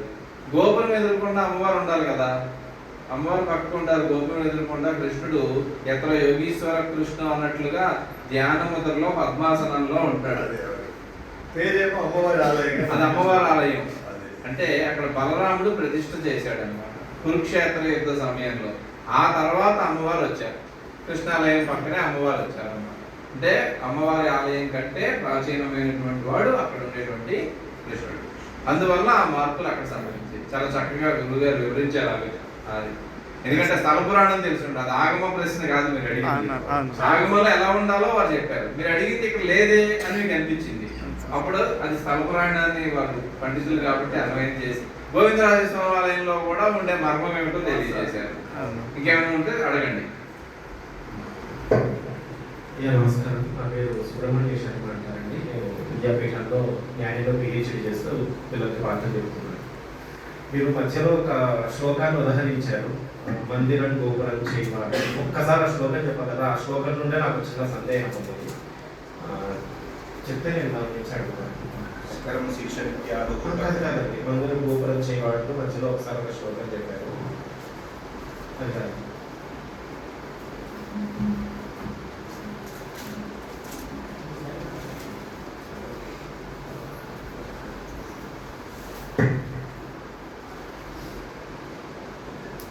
ఆలయం గోపురంచి ప్రతిభా పీఠమేవ చ శరీరమేవ దేవస్య స్మృతమేత చతుష్టయం. అంటే ఆలయం గోపురంచి ప్రతిమా పీఠమేవ చ. ఆలయం అంటే భగవద్ ఆలయం. అట్లాగే గోపురం స్వామివారి ఆలయం అక్కడే నాకు చెప్పండి. సంస్కృతంలో మామూలుగా అకారాంతః నపుంసకలింగంలో గోపుర శబ్దం వస్తుంది. గోపురం, గోపురే, గోపురాడి అని. సిద్ధాంత కౌముదిని అనుసరించి చూసినా లేదంటే ఈ బాహాస్పత్యం అయినటువంటి వాటిని చూసినా కూడా గోపుర అన్నటువంటి దానికి నగర ద్వారం అనే అర్థమే వస్తుంది. నగర ద్వారం చెప్పింది కానీ మన తెలుగులో మన వాడుకలో ఉన్నటువంటి గోపుర విశేషాన్ని చెప్పలేదు. ఇప్పుడు మనకు ఆగమ శాస్త్రాలను అనుసరించి ఆలయం గోపురం చేయాలన్నప్పుడు మనం సమన్వయము తెలుగులో మన వాడుకలో ఉన్నటువంటి రూఢిగంటంలో ఉన్న దాన్ని తీసుకోవాలా, లేదంటే నగర ద్వారం అని చెప్పింది కాబట్టి ఊరు మొత్తాన్ని తీసుకొని నగర ద్వారం నుండి తీసుకోవాలా? రెండింటినీ సమన్వయం చేసుకోవాలి. శ్రీరంగం చూశారు మీరు, శ్రీరంగంలో సప్త ప్రాకారాలతో ఉంటుంది. సప్త ప్రాకారాలలోనే వ్యవస్థ మొత్తం గ్రామం అంతా ఉంటుంది. అప్పుడు అది ఒక క్షేత్రానికి పరిమితం అవుతుంది తప్పించి ఆలయం అనేటువంటిది సమాజానికి కేంద్ర స్థానం. గ్రామ నిర్మాణం చేసే క్రమంలోనే ఆలయం ఎక్కడుండాలి, శివాలయం అయితే ఎక్కడుండాలి, కృష్ణాలయం ఎక్కడుండాలి, శక్తి ఆలయం అయితే ఎక్కడుండాలి, గణపతి ఎక్కడుండాలి, స్కందులు ఎక్కడుండాలి, ఇట్లా వివిధమైనటువంటి దేవతా భేదాలన్నీ కూడా నిర్దేశింపబడిన స్థానాలు ప్రతిష్టంగా చేస్తూ ఆ గ్రామంలో ఏ కులస్తుడు ఎక్కడ ఉండాలి, ఏ వృత్తివాడు ఏ పని చేస్తారు, ఆ వృత్తివాడు ఎక్కడ నివసించాలి, ఇవన్నీ కూడా గ్రామ నిర్మాణంలోనే నిర్దేశింపబడి ఉన్నాయన్నమాట. అట్లా మీరు గోవిందరాజస్వామి గుడిని మనం కంపేర్ చేసుకుంటే వాటి కాలంలో మనం ప్రధానంగా మన ఆంధ్రదేశంలో శాస్త్ర ప్రమాణాలతో ముడిపడి ఉండి మన కంటికి దృష్టాంత రూపంలో కనపడేటువంటి స్థితి ఈ తిరుపతిలో గోవిందరాజస్వామి ఒకటి తెలుస్తున్నాను. మిగిలిన రాష్ట్రాల్లో పరిస్థితి లేదు. మన రాష్ట్రంలో గోవిందరాజస్వామి గుడి ప్రాంతాన్ని మనం తీసుకుంటే మరీచి విమానార్చన కల్పం ఏం చెప్పిందో దానికి ప్రత్యక్ష ప్రమాణ రూపాలన్నీ ఆలయాన్ని ఆశ్రయించి ఉన్నాయి. గోవిందరాజస్వామి దేవాలయం బ్రహ్మస్థానంలో ఉంది తిరుపతి పట్టణం. దీనికి ఏ వీధిలో ఏ దిశలో ఎవరుండాలి, ఏ స్థానాలు ఎట్లా నిర్దేశింపబడి ఉన్నాయనేటువంటిది మనం తెలుసుకుంటే ఈశాన్య స్థానంలో గోవిందరాజస్వామికి ప్రధానమైనటువంటి రుద్రభూమి ఉంది ఇక్కడ. ఇక్కడ మున్సిపల్ ఆఫీస్ దాటిన తర్వాత దేవేంద్ర థియేటర్ కూడా కొన్ని ప్రధానమైనటువంటి ఇంకా కొన్ని ప్రధానమైన గుర్తులు ఉన్నాయి కొన్ని. ఇవన్నీ కూడా ఆలయ నిర్మాణంలోనే బ్రహ్మస్థానంలో ఎవరు ఉండాలి, దేవస్థానంలో ఎవరు ఉండాలి, అట్లాగే దేవస్థానం దేవతాస్థానం, అట్లాగే దైవిక స్థానం వేయాలి, అట్లాగే మానుష పదంలో ఎవరు ఉండాలి, అట్లాగే పైశాచ పదంలో ఎవరు ఉండాలి, ఇవన్నీ నిర్దేశించబడిన బేలి వీధి, కర్ణాల వీధి, రకరకాల పేర్లు ఉన్నాయి చూసారా. ఇవన్నీ కూడా ఆయా స్థానాల్లో ఎవరెవరు ఉన్నారో మీరు గమనిస్తే ఈ ప్రమాణ విషయాలను కూడా మీరు అవగాహన చేసుకుంటే ఓహో ఎంత గొప్పగా శాస్త్రం నిర్దేశించింది, దీన్ని అనుసరించి ఇట్లా వ్యవస్థ ఆనాటి కాలంలో పెద్ద ఏర్పాటు చేశారు మనం అవగాహన చేసుకోవచ్చు. సమన్వయం గోపురం అనేటువంటిది ఇప్పుడు సప్త ప్రాకారాలు ఉంటాం కదా, ప్రతి ఆలయానికి సప్త ప్రాకారాలు ఉంటాం. ఉత్తమోత్తమ పక్షం చెప్పబడింది శాస్త్రంలో. ఉత్తమ మధ్యం అధమ భేదాలు ఉన్నాయి. మరి దీంట్లో 9 విధాలుగా ఉంటుంది. ఈ భేదంలో సప్త ప్రాకారాల్లోనే శ్రీరంగం లాంటి మహాక్షేత్రంలో వ్యవస్థ అంతా గ్రామ వ్యవస్థ ఇమిడి ఉంది ఆనాటి కాలం. ఇప్పుడు పాక్షం పెరిగిపోయింది. శ్రీరంగ క్షేత్రం నుంచి చాలా దూరం మనకి అన్ని దిశల్లోనూ విస్తరించిపోయింది. కానీ మనం ఆనాటి కాలానికి మనం చూసినట్లయితే సమన్వయం అట్లా అవుతుంది. ఇక్కడ దేవాలయ విషయంలో కూడా గోపురం అనేటువంటిది ఆగమ పారిభాషిక పదాలలో ఇక్కడ దేవాలయానికి గాలి గోపురం, విమానాన్ని కూడా గాలి గోపురం అని పిలుస్తాం. విమాన గోపురం ఇది గాలి గోపురం అని, రాజగోపురం అని పిలుస్తారు. ఇక్కడ ఇట్లా అర్థం చేసుకోవాలి. ఆగమ పారిభాషిక పదాలు వేరే ఉంటాయి. ఆగమం శిల్పలో ఉండేటువంటి పారిభాషిక పదాలు మీరు న్యాయంలో వ్యాకరణంలో ఉండే పారిభాషిక పదాలకి అన్వయం కొన్ని చోట్ల కుదరదు. ఆగమ పారిభాషిక పదాలు లేవు. ప్రశ్న నమస్కారం. ఇప్పుడు శిల్పశాస్త్రాధారంగా గుడిని కడుతుంటారు, గోపుర ప్రాసాద ఆలయ మండపాలన్నీ కూడా. ఇప్పుడు మైమద అలాగే మానస ఇటువంటి కొన్ని శిల్పశాస్త్ర ఆధారంగా కొన్ని విగ్రహాలు కొన్ని చోట్ల కొన్ని దిశల్లో ఈ దళాల్లో పెట్టాలి అని చెప్పి వాళ్ళు చెప్తూ ఉంటారు. అప్పుడు అక్కడ ఆగమానికి శిల్పశాస్త్రానికి సాంకర్యం లేదు, సాంకర్యం లేదు, సమన్వయంతో రావాలి. శేషం శిల్పశాస్త్రోక్తవత్ మరీచి మహర్షి లోకంలో ఉండేటువంటి ఈ శాస్త్రం పుట్టినటువంటిది స్వయంభూవనంతరంలో. ఇప్పుడు మనం ఏ మనంతరంలో ఉన్నాం? శైవస్థవనంతరం ఉన్నాం. 7వ మనులో ఉన్నాడు.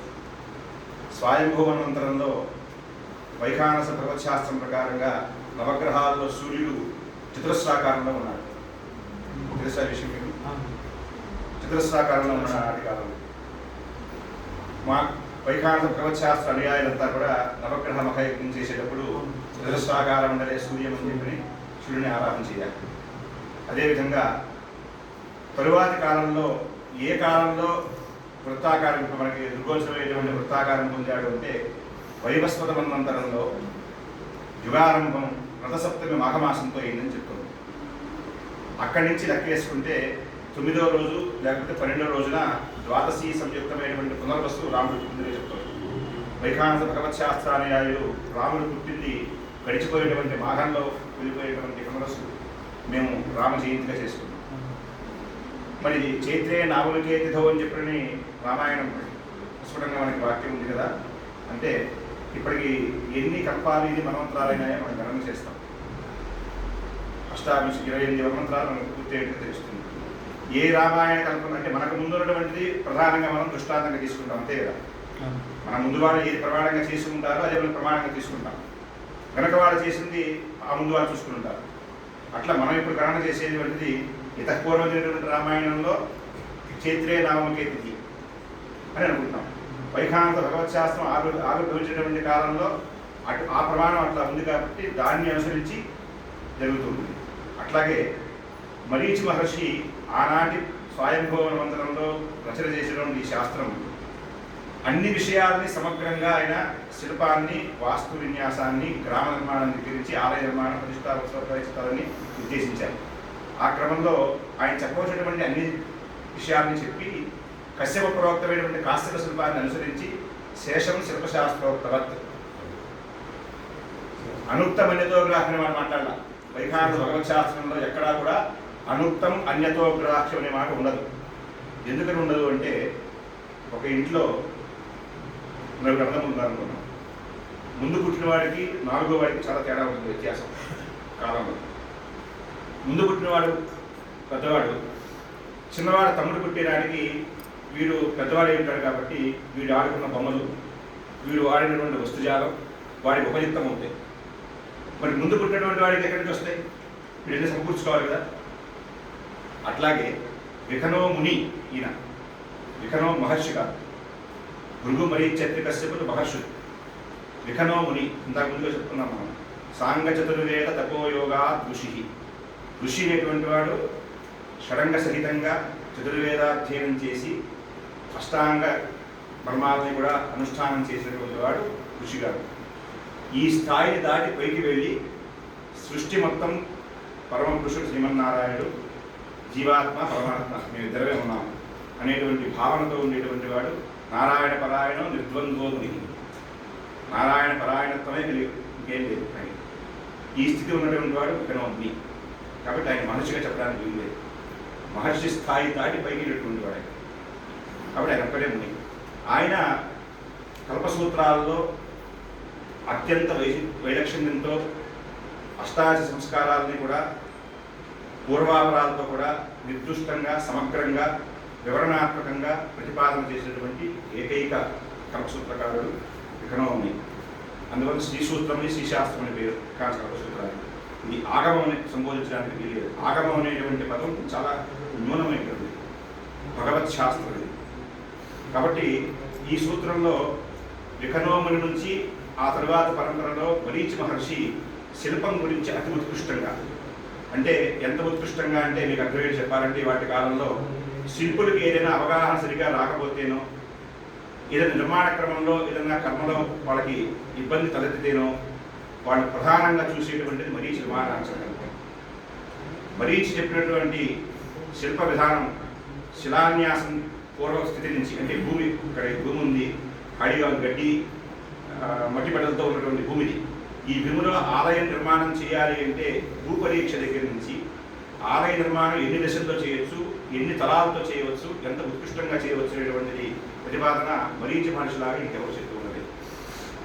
అందుచేత మరీచి మహర్షి చేసినటువంటి సూత్రాన్ని వాళ్ళు ప్రమాణంగా తీసుకుని ఇంకా ఇతరమైనటువంటి సర్వసాధారణంగా ఉండేటువంటి మిగతా విషయాలని కూడా శిల్పంలో ఉన్నటువంటి వాటిని అన్వయం చేసుకుని వాళ్ళ నిర్మాణ శైలిని నిర్వహిస్తారు.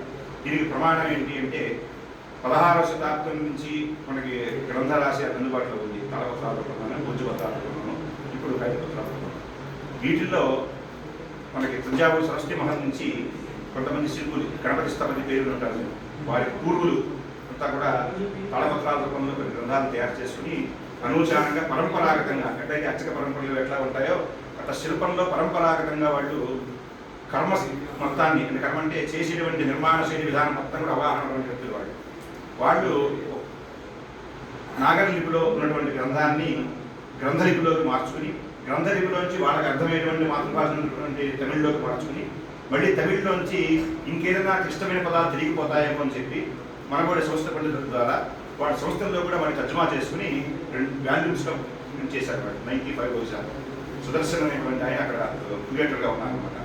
ఆ టైంలో చేశారు. ఆ పుస్తకాలని వాళ్ళు అనూచానంగా శిల్పులంతా కూడా యూజ్ చేస్తున్నారు. దాన్ని వాళ్ళ దగ్గర దానికి ఒక పెద్ద వచ్చిందనమాట. దాన్ని ఒక 15 సంవత్సరాల క్రితం కొంతకాలం పట్టించుకోలేదు, మన దగ్గర ఉన్నాయి కదా దాంట్లో ప్రత్యేకత ఏముంటుంది అనుకున్నాం. ఎందుకో కొన్ని సందర్భాల్లో వాటిని తీసి చూడటం, వాటిని మా పుస్తకాలతో మా పెద్దలు చేసిన పుస్తకాలు అన్వయం చేసుకోవటం, చేసిన తర్వాత శిల్ప విషయం అవటం వలన ఎంతో అవగాహనతో వాళ్ళు మన దగ్గర ఉన్నటువంటి పుస్తకాలు అక్కడక్కడ వాక్య ప్రయోగం పూర్తి కాకపోవటం, అట్లాగే క్వశ్చన్ మార్క్ చేసి వదిలేసేయటం, అవన్నీ కూడా పూరించున్నాయి వాళ్ళ గ్రంథాలు. సమన్వయం చక్కగా అయింది. ఇట్లా శిల్పశాస్త్రాన్ని వాళ్ళు ఎంతో అవగాహనతో మరీచి విమానాచకల్పాన్ని వాళ్ళు బేస్ చేసుకుని ఎంతో ఉన్నతంగా తీర్చిదిద్దారు. కాబట్టి శేషం శిల్పశాస్త్రోక్తం అనేటువంటి మాట మరీచి మహర్షి చెప్పాల్సిన విషయాన్ని చెప్పి ఇతరమైన అంశాన్ని సాధారణంగా ఉండే విషయాలను శిల్పం ద్వారా వీళ్ళు అన్వయం చెప్తారు. సాంకేతిక దోషం లేదు. అట్లాగే వైకాంత భగవత్ శాస్త్రంలో కూడా భృగువు చెప్పింది, మరీచి చెప్పింది, కశ్యపుడు చెప్పింది, అతను చెప్పింది అన్యోన్య సహాయంగా శాస్త్రదర్శనం చేశారు. కానీ వాళ్ళు నువ్వు చెప్పింది నేను ఆచరించకూడదు, నేను చెప్పింది నువ్వు ఆచరించకూడదు, మన నలుగురు వికల్లు చెప్పింది ఆచరించకూడదు మాట్లేదు. అక్కడ పరస్పర సహకారంతోనే రచన చేసేటువంటి శాస్త్రం ఇది. కాబట్టి ఒకడు ఒక విషయం నుంచి హైలైట్ గొప్పగా చెప్పుకుంటే ఇంకొకరు ఇంకో విషయాన్ని గొప్పగా చెప్పుకుంటారు. అంతే తప్పించి మరీచి సిద్ధాంతాన్ని మీరు ఆచరిస్తున్నారు కాబట్టి కశ్యప సమితిని మీరు పాటించకూడని మాట మా దగ్గర లేదు. సమన్వయంతోనే చేయాలి.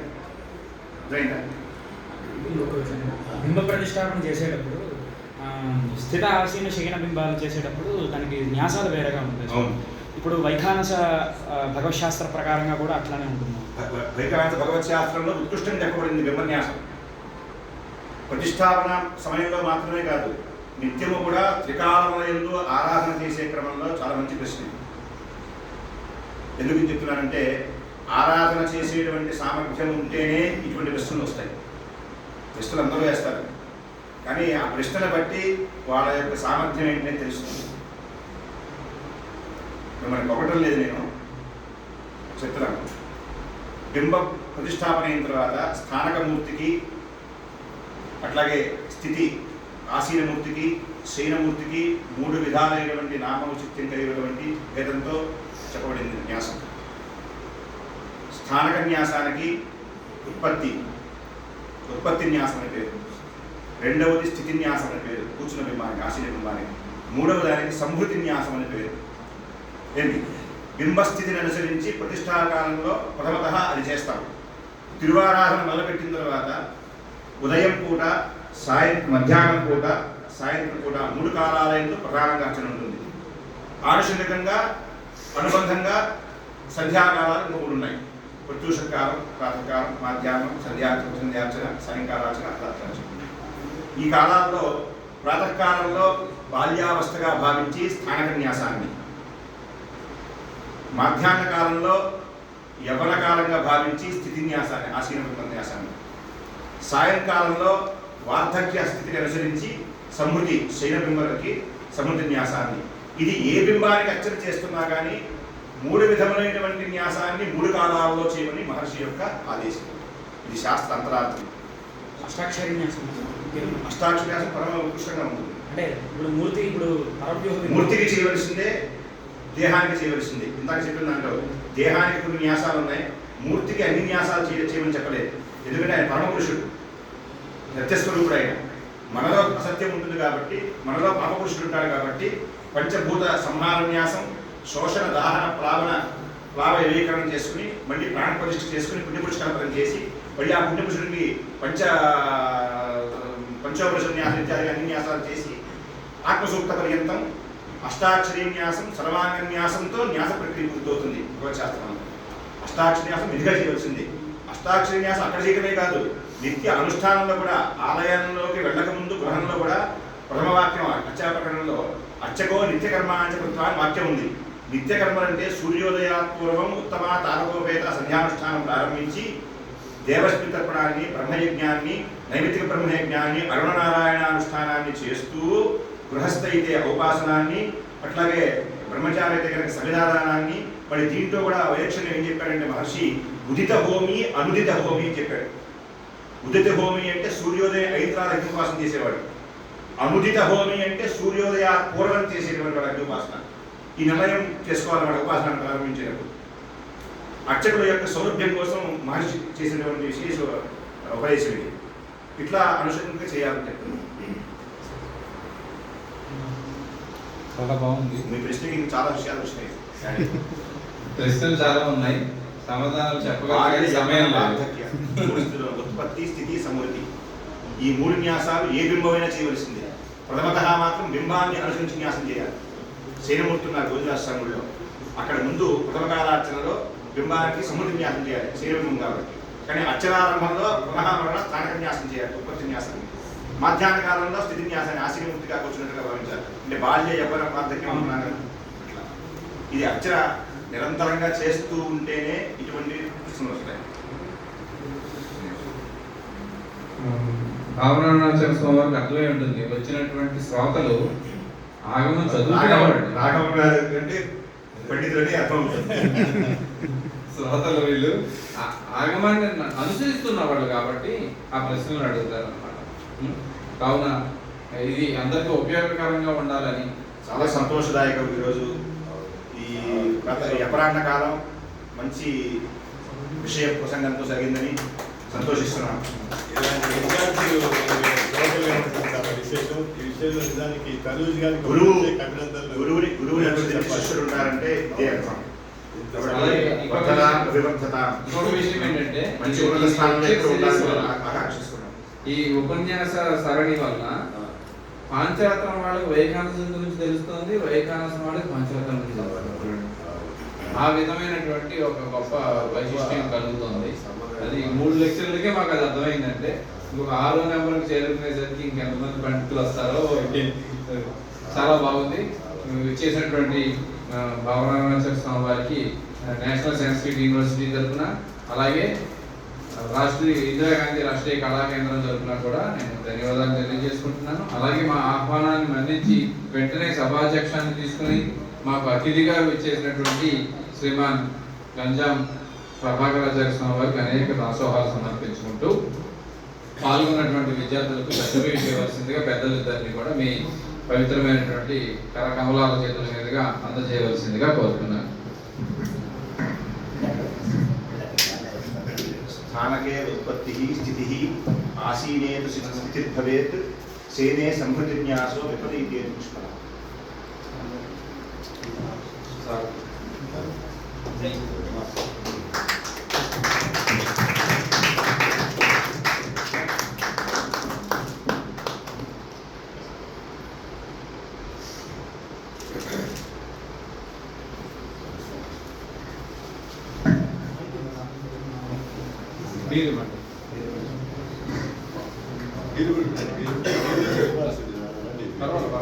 మీరు నా వైపు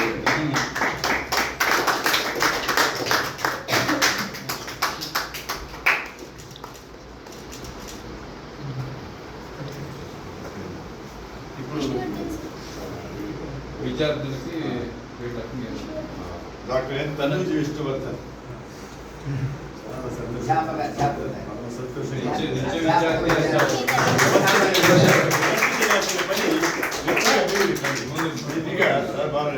తను చేయడం మాకు పరమ సంతోషంగా ఉంది. ఇదే నిజానికి మన భారతీయ సంస్కృతికి ఇలాంటి వ్యక్తులే ఎంతో మూల పురుషులు. నిజానికి చాలా సంతోషంగా ఉంటారు.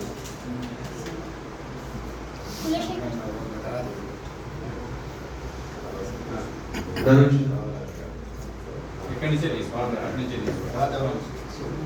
చక్కగా అన్నీ ఉన్నాయి.